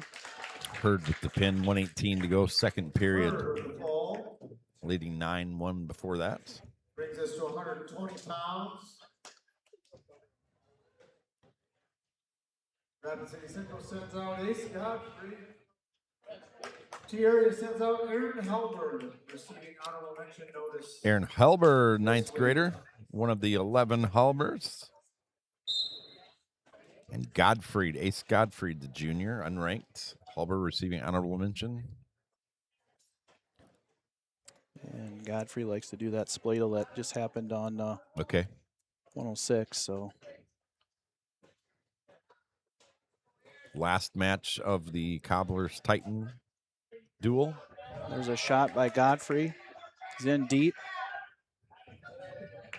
And he gets the, not 3 there, he gets the 3 takedown.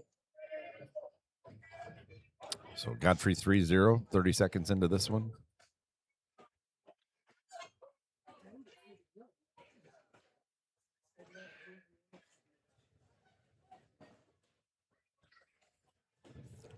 Helber's had a great year in a very, very tough weight class.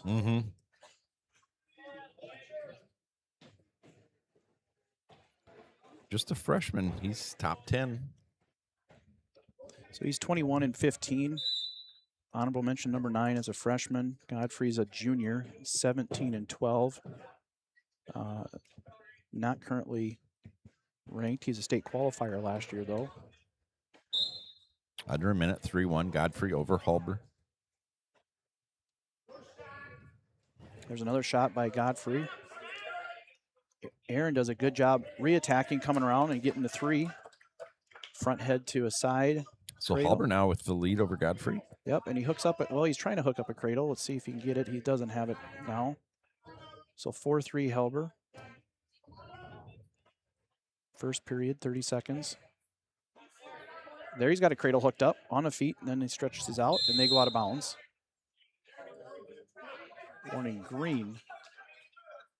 Not sure what the stall call was there. He was trying to do a cradle, and they go out of bounds. Maybe he thought he pulled him out of bounds. That must have been what his intention or interpretation is. Was trying to avoid the wrestling area.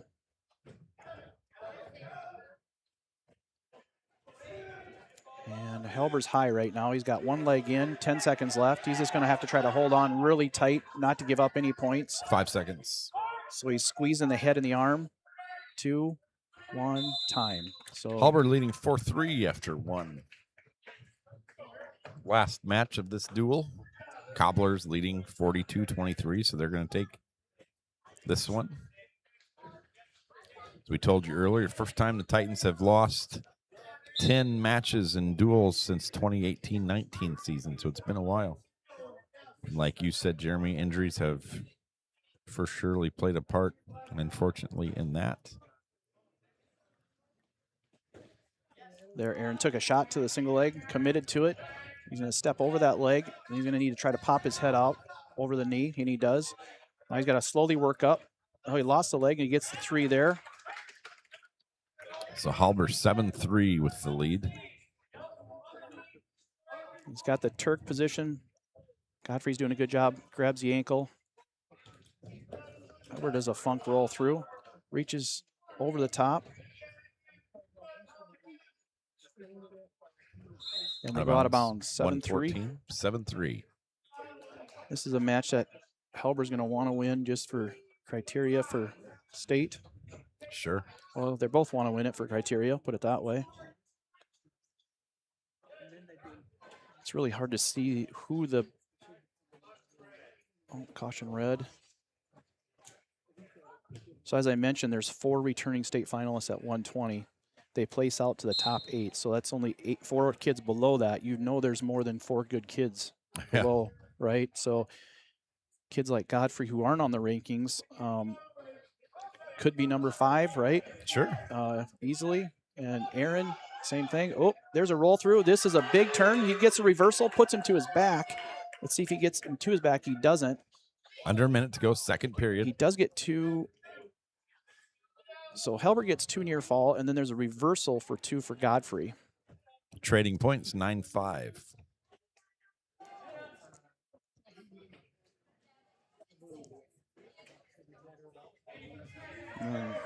Godfrey's talking to the official.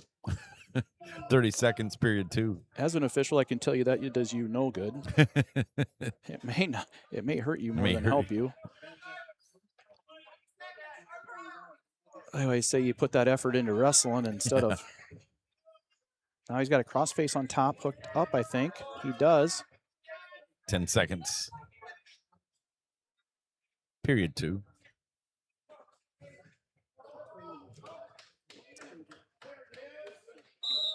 And no near fall.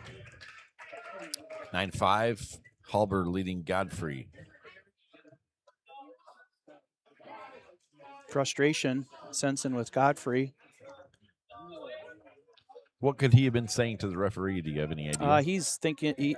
My guess is that he's saying that Halber's not doing anything. Okay. Trying to get a stall call.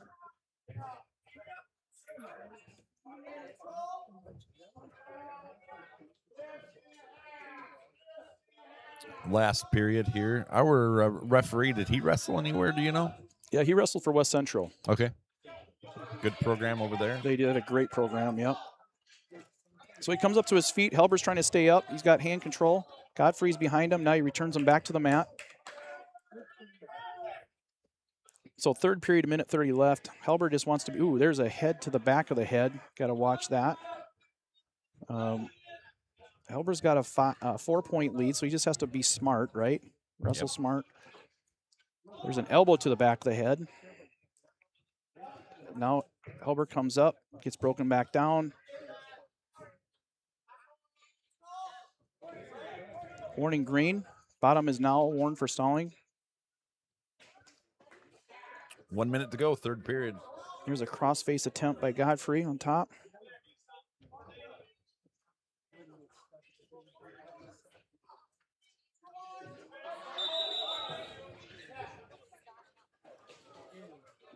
Got blood, but I think that's probably a pretty strong crossface there.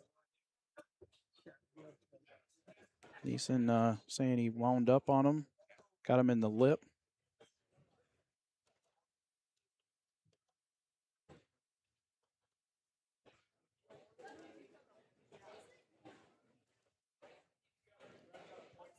Godfrey's body language just shows frustration. Right. Took his headgear off. He's getting a drink. I thought the same thing.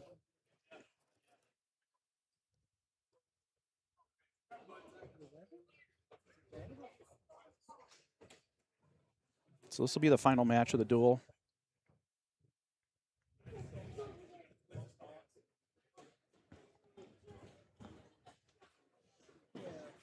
Looks like Godfrey's going to probably put him up on his feet, see if he can toss him to his back.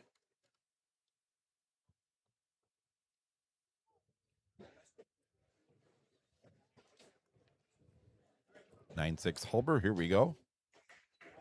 Third period.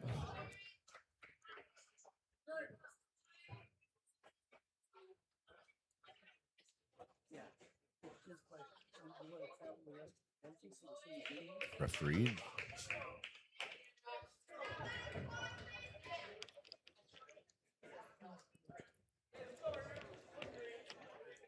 Nine six Hulber with the lead. Cobblers are going to take the duel. Now it's 10-6. He cut him. 10-6. Helber's been warned for stalling once, so he's going to try to get that other stall call. Oh, he gets him taken down, and he's going to try to take him to his back. So now it's 10-9. Another example of T being ahead. Yeah. And they are now, he's going to try to cut him again. 25 seconds. What? They weren't even away. He gave him a one escape before they separated. Hulber 11-9. 15 seconds to go. Yeah, that was an early one. You got to let him be able to defend himself. 10 seconds. 5 seconds. Hulber really Lisa holding not on. liking this call. He's got to hold on to this. And that's it. And he doesn't call the takedown there, so he hangs on 11-9. An early one for sure. Either way. Hulber gets the win, 11-9. Titans finally get a close one. Brings the final score of that duel. Rapid City Central 42, T-Area 23. 42-23 is the final. So there we are, 42-23. 2 matches in, 1 to go. Rapid City Central will head to their hotel. And then we will have the Beresford Alcester-Hudson Rams against the T-Area Titans. Our final duel tonight. And then we will all sing happy birthday to Jeremy Eimers. 32 pounds. And doing anything special for your birthday? I'm hanging out with you. No, I said special. You're going to wrestling tomorrow? I am. I'm going to Parker to watch the Titans tomorrow. For you, that sounds like a good birthday gift. It is. I got invited to go pheasant hunting too. But Oh, it's wrestling season. at a hunting lodge. Oh, boy. Yeah. Where at? Out by Kimball. My cousin's a guide. And Okay. Oh, boy. yeah. But I love wrestling. I love watching the kids compete. Yeah, absolutely. A couple years, they'll be gone, and I can't do that. So That's right. take advantage That's of it right. while it's here. Well, I'll tell you, I've told you this before. Rick Williamson told me, don't judge a wrestling program when you have a bad one. And I've become kind of a wrestling fan here. I like watching, learning. I've seen it on TV, and I'll stop and pause and watch a little bit. And I can definitely appreciate it more than I ever did before. I think that's John Neeson when he came here, and the way you guys are building the youth program. We've really turned a sleepy wrestling program into top 6 3 years in a row at state. So that's Class A, something to be proud of. And right now it's the Sturgis Scoopers. You see anybody coming close to them this year? No one will come close. They could lose a couple wrestlers, and they will still win it. They had 2 of their best wrestlers sitting out of the Rapid City Invite, 80 teams, 8 states, 9 states, and they won it. Wow. Without them. Kimball, White Lake, are they challenging Canton at B at all? They are. I mean, Winter is as a team this year. And then Platte Kimball White Lake beat Winter in a duel. Some big upsets in that duel. That surprised some people. And wow. Yeah, I think for once Canton is going to have their work cut out to regain that championship title. I mean, they're still going to be heavily favored, but Winter's tired of getting second to them. And this is probably the team, if they got a team to do it, this is probably the one that will be able to do. $2,000 tonight. It's not a big crowd, so. The Youth Wrestling Club will finish rounding that up to $2,000 and get that to them. Again, thank you for supporting a wrestling family in a trying time. So $2,000 tonight. I didn't get to hear who rounded it up. The T Youth Wrestling Club. Oh, they did? Yeah, rounded it up. Yeah. Okay. Wow, that's great. So good job by everybody in attendance. So 132 is our starting match tonight. Let's see who do we got there. We got Bennett Farley, a sophomore, 22-15, honorable mention, and then we got Slater Wilson, number 5, 32-9, sophomore. So this will be a good match right out of the gate. Yeah, these two have wrestled a few times in their career. And I think girls are all done.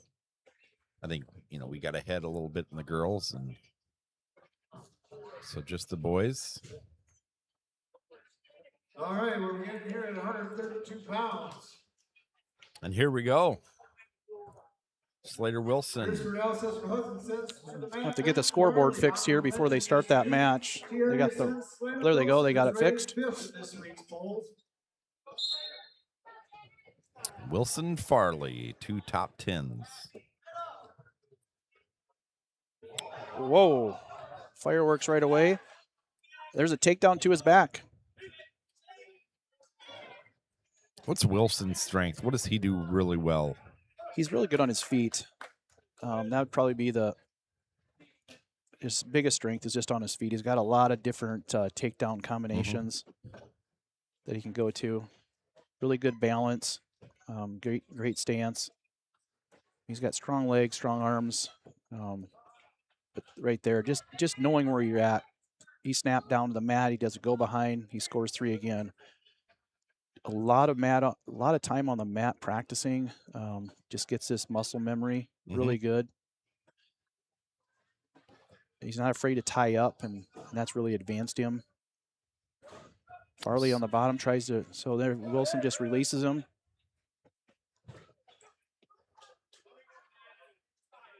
Eight 0. Thought there should be 2 points. I thought there was 2 escapes, 2 takedowns, but Cobblers go 2-0 here tonight. Titans 0-1, the Rams 0-1. So we'll see who gets the win here. Titans off to a good start tonight. Wilson would love to get the pin for the full 6.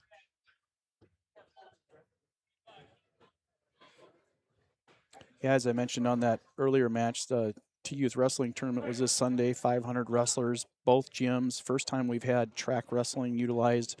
TV screens on every table, 14 matches going at a time. 3 hours, it was over. Printed wall charts were really cool. Printed them right for the award stand, had 2 award stands going. The youth club's got it dialed in. Yeah, a lot of volunteers. How many volunteers do you 130 need? Some volunteers. My brother buys shirts for him. Glass Doctor buys the shirts for him, and he says the bill is getting high every year. There's a lot more, there's a lot more, but I think he likes seeing his business advertised on the back around and around town, and yeah, it's a good way to give back to the club. And So I know it's not a cheap bill, but everybody loves his shirts that he gives out for the workers. So yeah, Glass Doctor. They have a some of the kids at the Venture Elementary made some local businesses in town, and they had a Glass Doctor building. I don't know if he's seen that. I did, yeah. That's pretty cool. Pretty cool little replica. All right, so it's 8-3. Slater's the youngest of the three, as you mentioned. Hunter, Parker. Parker was Junkyard Dog. We missed those action-packed matches. Some of the best we've ever called from this booth. Yes. 90 seconds. Slater now at 11-3. I think it was the best call by you. You had just said how he's a come-from-behind specialist, and it was like he was listening, and he did it, and he turned around like an 11-point deficit or something, got the pin, and it was just spot on, brilliant. Yeah. 14-5, Wilson. Wilson's dominating on the feet here. This is really, again, his strength. He takes down, lets him go. He's had a lot of tough competition this year, so he's battle-tested for the state tournament. He's probably wrestled everybody above him that's rated and most below, so he's well prepared. Yeah. Again, this is 14-5, 45 seconds to go. Farley's number 9. Okay. Top 9. Wilson is here. 5. So there's another takedown. And the confidence just builds when you get in this position as a wrestler and you start taking down and it's just working. Now he tries a different. That was a great takedown there. Tech fall, second period with 25 seconds left. So great start. Two really good wrestlers. Farley's a good wrestler too. Just Wilson's. Yeah, congratulations to him. That puts him now just behind Quincy Halverson and Maddox Slakehouse in takedowns for a season. These boys are wrestling. Some of these boys are wrestling tomorrow, so they got to make weight again tomorrow. So they get done wrestling, they might be going to ride a bike or do some laps and burn off some calories yet. Who knows? And then you go home and what do you eat? It's all dependent on if you're cutting weight or if you're building up. Sure. Not many are cutting. There's a few on the team that are, and it's just eating healthy all the time, and then your body acclimates to it, right? And then you're putting that energy in, you're burning it off, and it's just it makes you a better wrestler and more athletic. So just learn how to do it. The more you go about it and how your body's going to react to certain foods and whatnot. Yeah. So here's an interesting thing. This 138. So now we have Mason Woodring. So Tyler usually wrestles 138. They both weigh in at the same weight class. They did this Tuesday night. It gives the coach the option to put a different kid or whoever they want at 38 and then 44. So Woodring will go up to Tyler Woodring, brother, will go up to 144, and they just swapped weight classes. So Seeley against Mason Woodring. Tyler Woodring normally wrestles 38, but again, they both weigh in at 38. So brothers weighing in at the same weight classes, and then Neeson gets to choose which one may benefit the team, right? Based on who's across the other side. Mason Woodring, freshman, against Colton Seeley, 7th grader. Seeley leading 3-0. About a minute and a half into the first period. So tonight, senior night, we're going to miss our seniors. We already missed one. Chase DeBoer not being able to compete with that knee injury. Yeah. It would have been great to see him finish out his career on the Fun podium, right? to watch. Got second place last year. That's a big loss to the Titans. Yeah.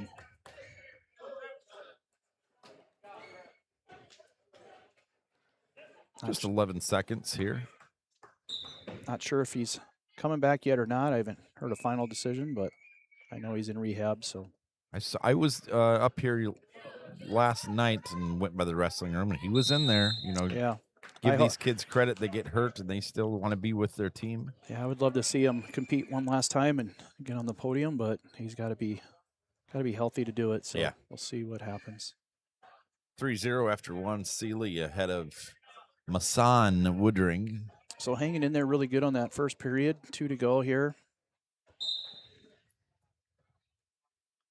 And there's an escape for Mason Woodring.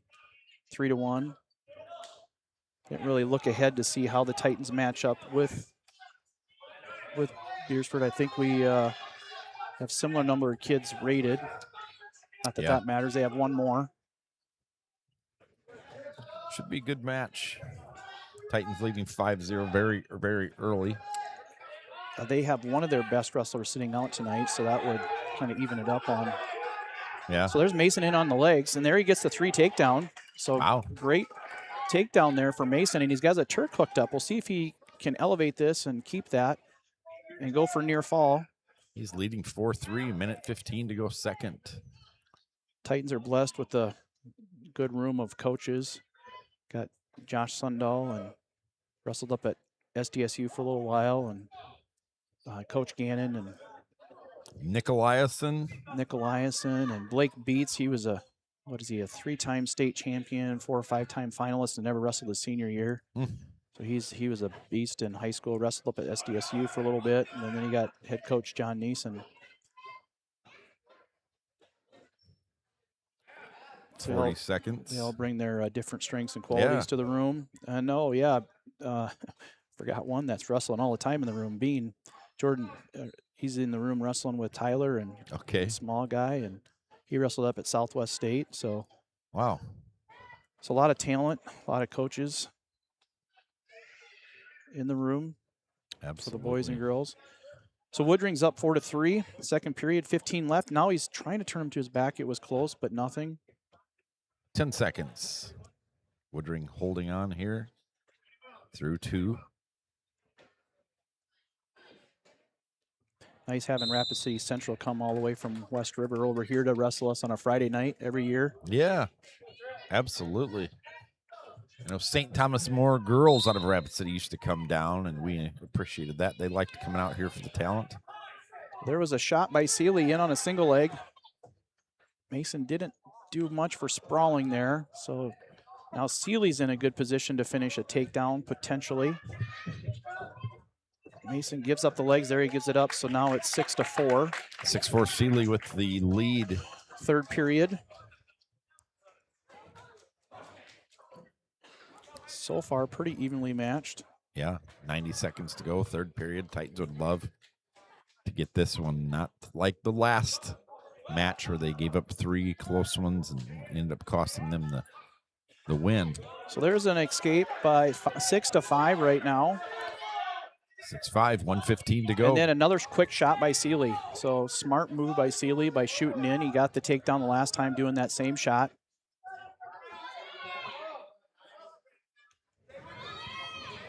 Woodring, 1 minute to go, third period. 6-5, Seeley with the lead.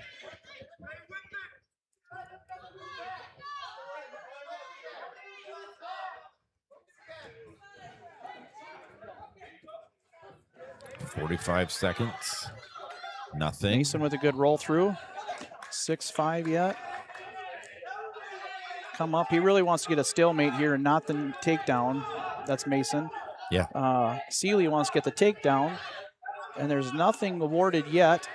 Mason's got that foot, and he's got 3 for red, and now there's 2 for Woodring. So 9-7. I think that was potentially an ooh, he's in bounds. Did we get 2 near fall? We'll see. And no back. Metler blows it off. Because he said they were both out. They're out of bounds, yeah. That was very close. So 14 seconds left. Puts him up. He has to get a takedown here to tie it. Seeley shot the last 2 times. Mason's going to have to go hard and fast. When he does a shot, there's a sprawl to Seeley. 8 seconds. Ties up the front head. 3 seconds. And then Seeley gets a leg, and that's the match. 10-7. 10-7. Seeley and the Rams win a close one. So it's going to be 5-5 after 2. 5-3. 5-3, sorry. Decision, yeah. Oh, that's right, sorry. For T-Area, Tyler Woodring currently ranked first. And now 144. So they're going to forfeit to Tyler.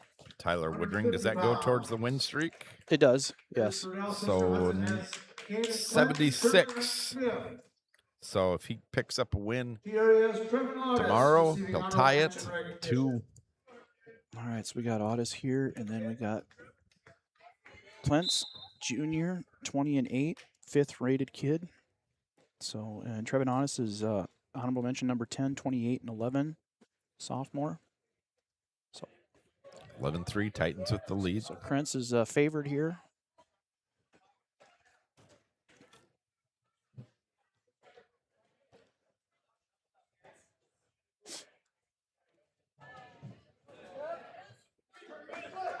There's 3 for Krentz, 30 seconds in.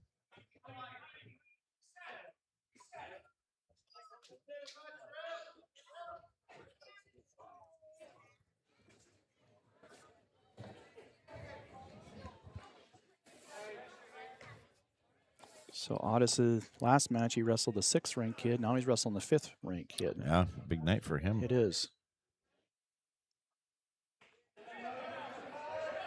Krentz puts the legs in there. There's a potential dangerous. Advantage Rams there to get that stopped. Yeah, probably. So officials are swapping every match here. So Bud officiated the last match, and Metler's doing this one.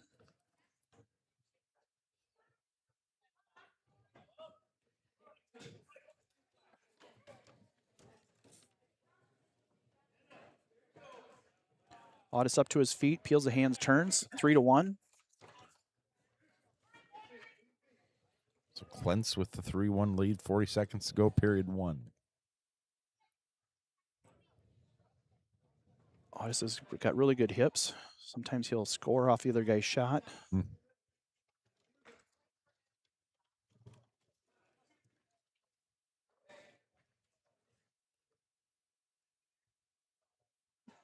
There's a shot, comes in, doesn't quite take the penetration, but then there's a reshot by Krentz. 14 seconds left, hips down by Otis. 10 seconds. So he's trying to turn that corner. He does, and he gets 3. So it was a shot, counter shot, and then Otis sprawls back, gets his hips down, and does a go behind and gets the takedown. Good job by him getting the 4-3 lead after 1. Trevin Otis. Otis chooses down, 2nd period. So another great match. Matchup 4-3 going into the 2nd.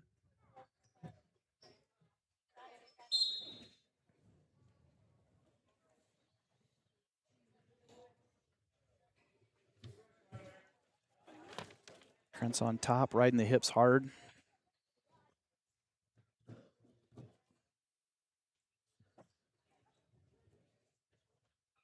Otis trying to come up to his feet. He gets to his feet. Now he's going to try to peel again. He does. So now he's up 5-3. 2-point lead. Takedown changes everything. Trevin Otis, 90 seconds to go, period 2. Leading 5-3.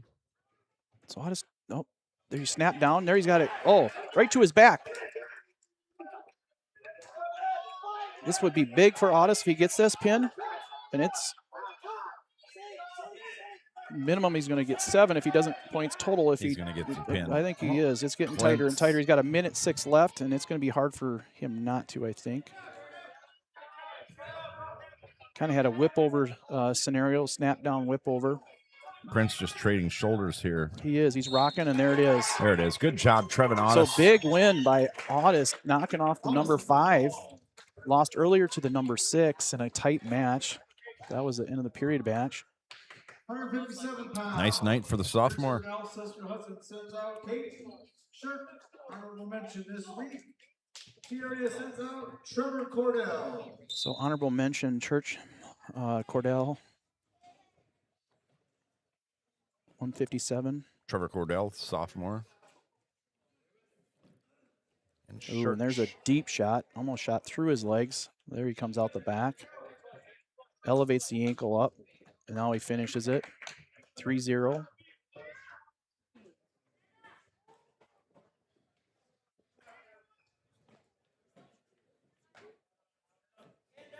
Beresford Alcester-Hudson they were favored in the last match. Titans came out on top on that one. This one they're heavily favored on again. Got a takedown. He's hooking up a crossface cradle here. A lot of time left, first period.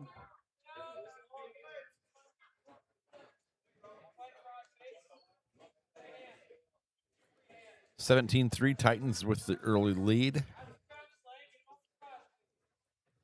Church, though, has the lead in this match against Cordell with under a minute to go first period.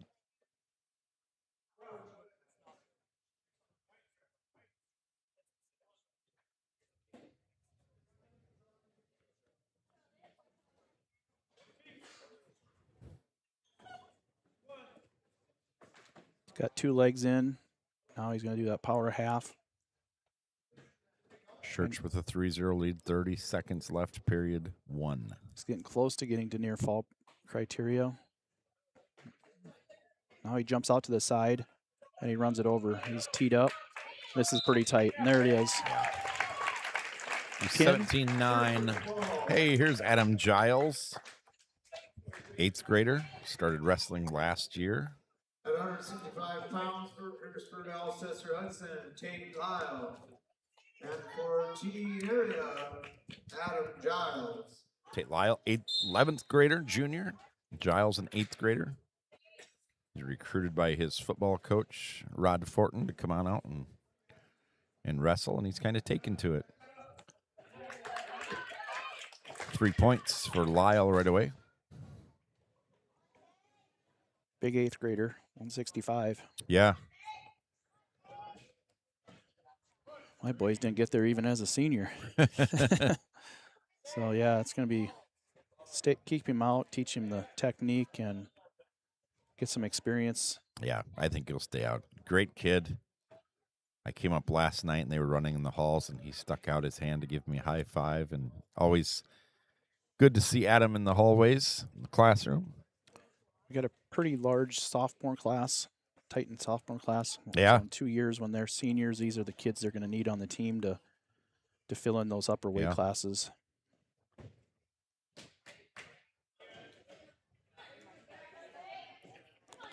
So there is a takedown attempt. He's trying to get him right to his back. Oh, and there's a potential dangerous.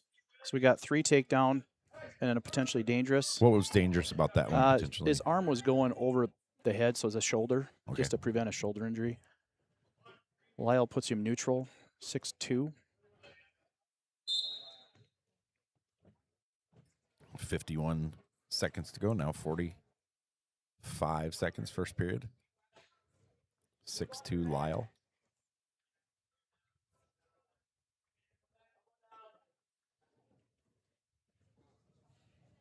Shot attempt there to a bear hug and gets the takedown 3, 9-2.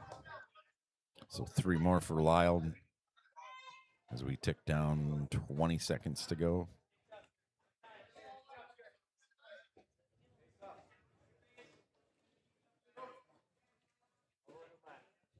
Ten seconds. Call this a country boy or the ISU. We'll see if he flips it over. 4 seconds left. I don't think so. I don't think he's going to have a time. Nope. So Guile saves there. 9-2 going into the second period.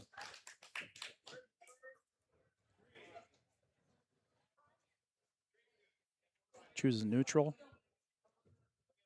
Really a smart move here.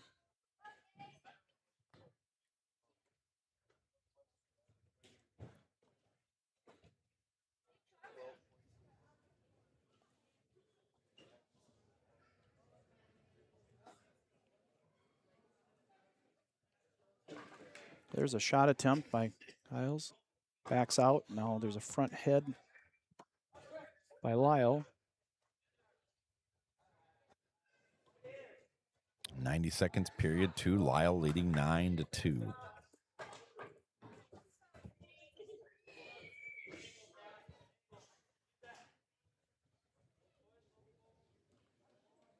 Pass by attempt. And Matt returned for 3. So 3 more for Lyle, 12-2 lead. Minute 12 left, second period.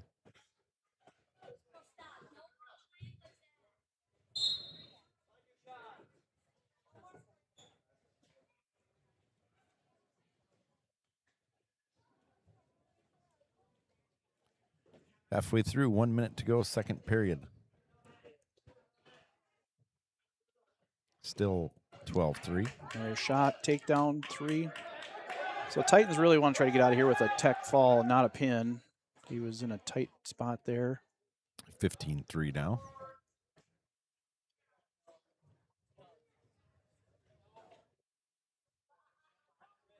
See Lyle looking back at the clock. Yeah, so he releases him for 1. So Giles with the escape, 15-4. He's going to slowly keep working his way to try to get to that 15-point margin for a tech fall. There's another great shot. 15 seconds. By Lyle. And 2 is back. Uh-oh. So this is where you really Giles hope in you run out of trouble. time. Fight hard. 8 seconds. Yep, there's a fight. Great fight. Good job. Giles spinning it over. And that'll be a tech fall. Saves the pin, but the tech fall 22-4.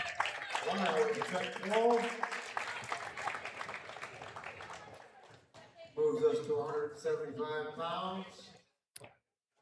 So 175, J.J. Wilgers. The Titans is going to get the forfeiture. Open. 190 pounds. And so 17-14 for now. Smith.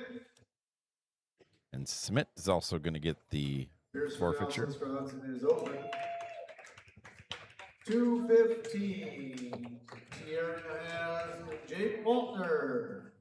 So Jaden Waltner also the forfeiture. Beresford Alcester-Hudson is open.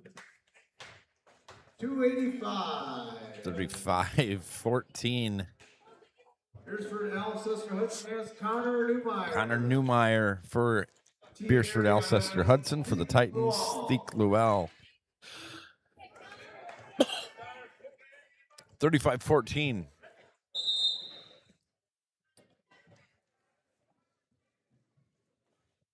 And 5-6 to go. 3 takedown Theke. Llewell. Takedown, doing a lot of weight here. Newmeyer 1-0 on the evening. Llewell also 1-0 on the evening.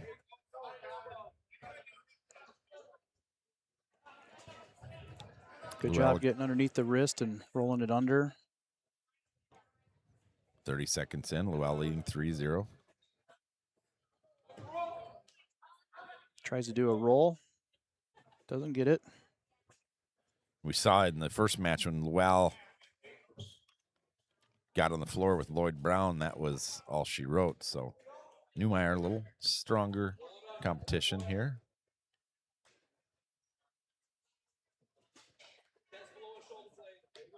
One minute to go. 1 minute in. First period.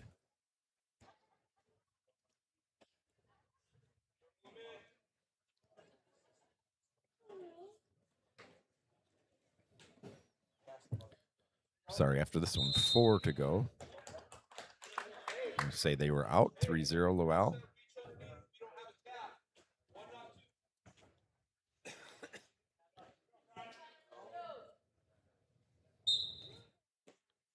Yeah, I'll have to watch out for the roll. Yeah. I try to set that up. Bottom guys tried it a couple times already. Mm-hmm. 30 seconds to go, period 1. Llewell leads 3-0. Escape by Newmeyer, 3-1, 20 seconds.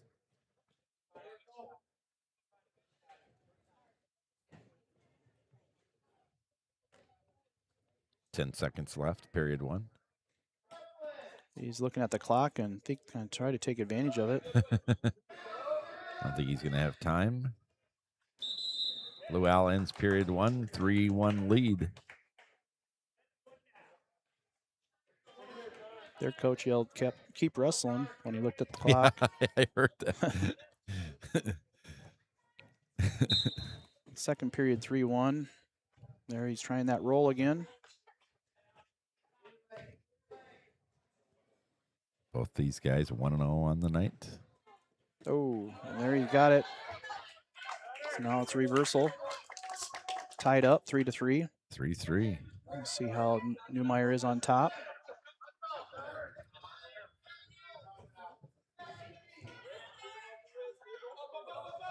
He's trying to come up to his feet. He's up to his feet. 90 seconds to go. Newmeyer brings him back down to the floor.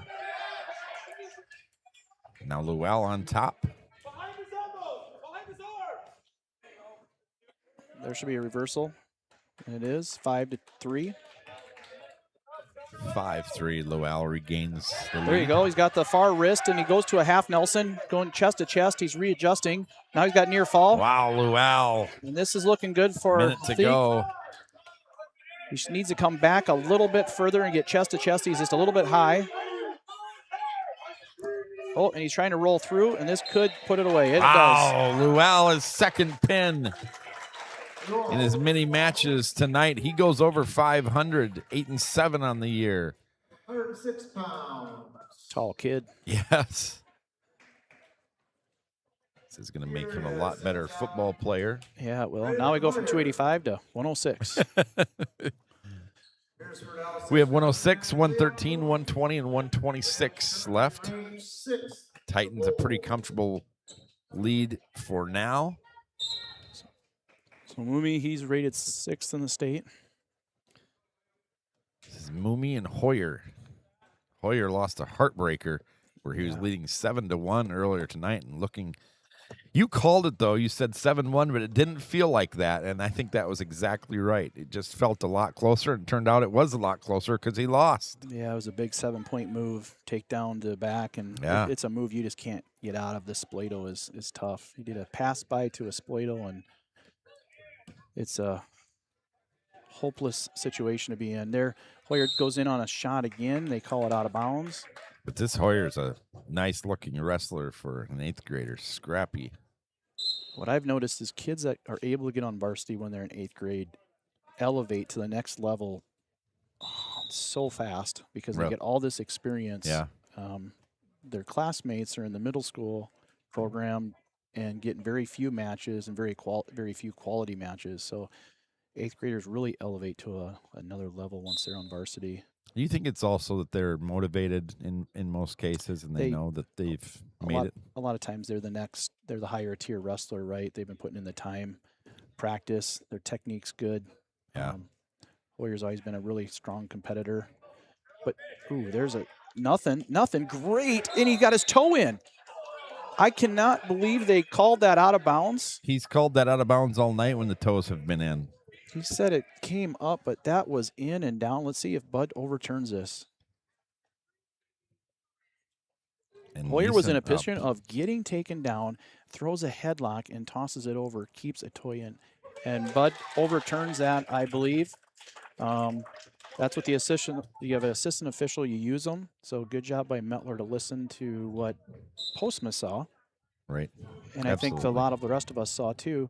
Okay, there we go. Escape by Mumi. So it's 3-1. And that was incredible defense by Hoyer to not only get out of that shot takedown, but then turn it into points. Yeah, absolutely. Oh, there's another shot attempt by Mumi, and this one may be tough to defend off, and it is. So there's 3 for red, so it's 4-3. 28 seconds to go, first period. So Hoyer's going to need to take, when he gets to his feet, he's going to be the one that wants to take the shots. He's getting scored on when he's not shooting. 15 seconds. So he's trying to get a reversal here. He's got that single leg, and he's fighting hard. He's going for the head. He's a scrapper. Now he's up to his feet. They're neutral. He's going to get 1. So it's all tied up 6 seconds to go, 4-4. 4-4, great match so far. First period, 6 seconds to go.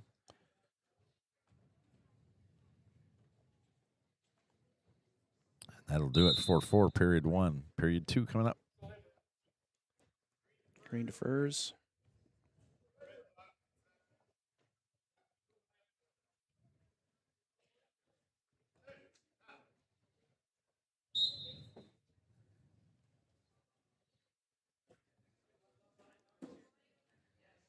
Is this where Hoyer's at his best on the ground? He's good on top. So Liam is, he's 6th rated in state right now, and let's see what Hoyer can do here. He's got this bar arm. He's trying to pull it back. Ooh, they're going to stop that for potential. Yeah. Good call.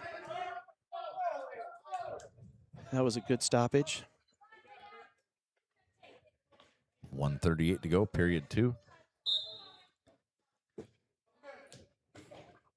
So they're in different regions, so I'm not sure if they'll. I don't think we match up with them. I'm not sure if they're in Yankton or not. If they're not in Yankton, we won't see them again before regions or state. So all these matches are crucial matches for getting seeds and points. And so they go out of bounds. So minute 17 tied up.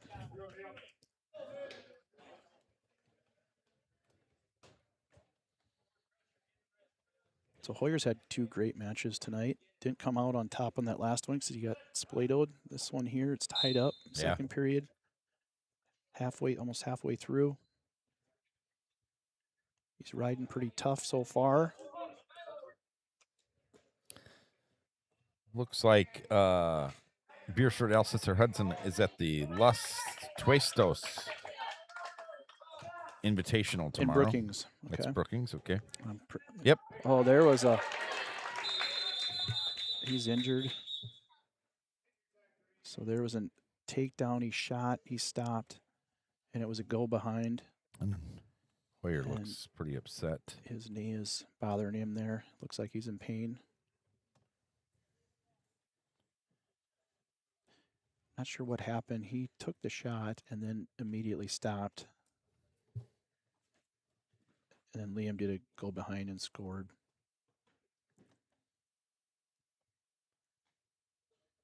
Titans have 3 out with knee injuries right now. We don't want to see another one. Yeah, it has been a weird year for that. And we have Katie Vasika at SDSU. She got hurt and finally came back. We have Reese Kirschman at SDSU. He went out for the season.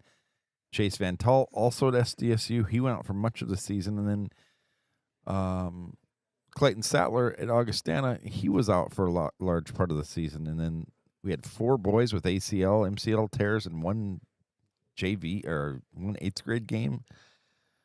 And others. It's just been something.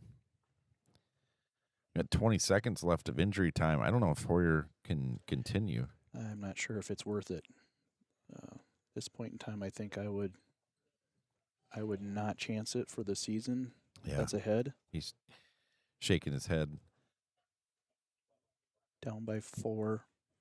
No, he's not going to go. No, I think that's a good choice.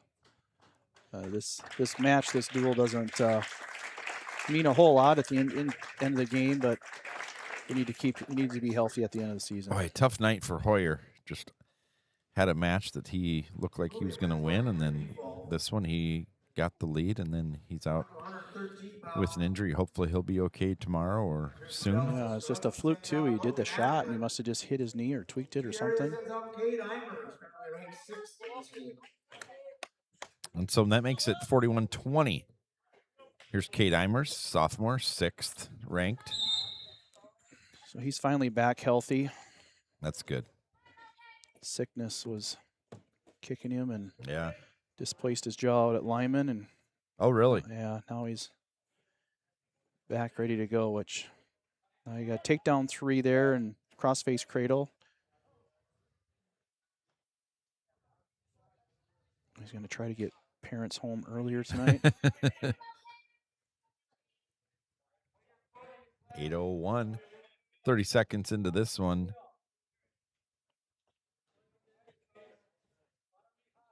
He's got to get the bottom knee up higher, and there's a fall. So that'll mean the Titans are going to take this match. That was, I think it was going to be that way before, but that's going to make it for sure. Titans will split tonight. Honorable mention this week in the polls. Here is. And they're forfeiting to him. And Halber. Halber gets the win, leaves 1 match left. All of a sudden, Brody Lee. Beresford Alcester-Hudson has Sebastian Castillo. Sebastian Castillo, a 9th grader. 22 and 15 on the year. Okay. So. Brody Lee. As the Titans leading 47-20.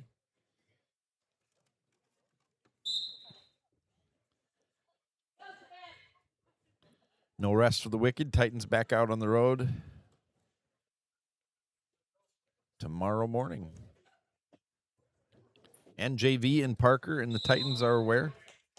Tomorrow there's some varsity and some JV and Parker tournament. Next week they wrestle Yankton tournament, which is like a mini state tournament. It is extremely tough and kind of hurt you or help you depending on how you wrestle for the state region seeds. And be a lot of rated kids there. Gotta say, Lee's done a great job. He came out for wrestling to learn the sport, but then got thrown into varsity immediately here. Wow. When Cade dropped to 13 and Helber went to 20, then he slid into 26. So he's learning by just going out and wrestling every match. Absolutely.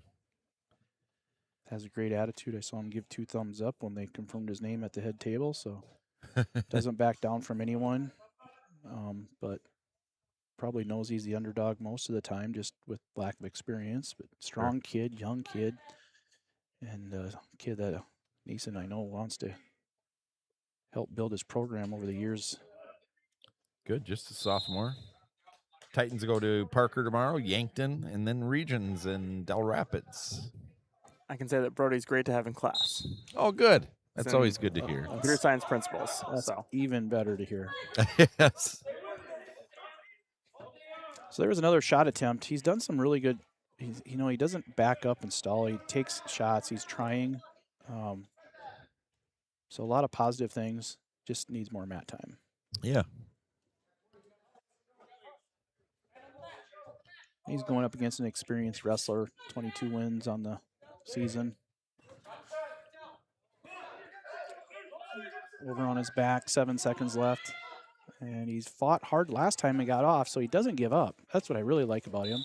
Wow. And there again, he didn't give up. It's really easy to just give up when you're on your back, they tell me.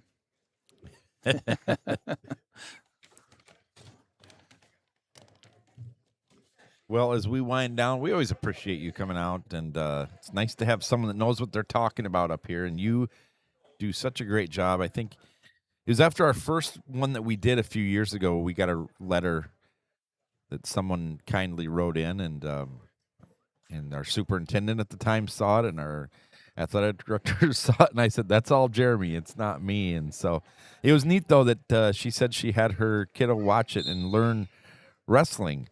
And so I hope that these guys go back and they watch, and I know a lot of the athletes in T do, and I hope they do go back and you say things about them. You kind of say things they can pick up and get better on as well. So we appreciate you doing that for all you do for the youth program, and then doing this for the adult program too for these kids. It makes it a little extra special for them. So thank you, and happy birthday, by the way. Yeah, thanks. Yeah, I've turned over the responsibilities for the youth, so I'm on the board yet, but we got a great board that runs that program, and they keep building it, which is absolutely impressive. Every year they try to make it bigger and better, and they do.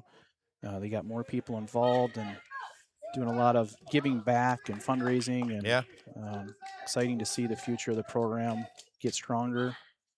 And we need kids like Connor, kids that have just done it, and that these younger kids idolize. Yeah, Sam Wardle's up there coaching now too. That's great. He's going to take Connor's spot here next year and probably be the head guy. So is it going to be Dr. Connor Eimers? It will be. Wow, But don't let it go to his head yet. Just got 4 years ahead of him. Yeah, long 4 years.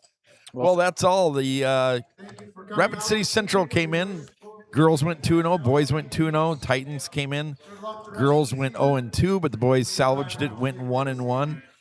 And the Beresford Alcester-Hudson Rams, the girls went 1-1, and the boys went 0-2.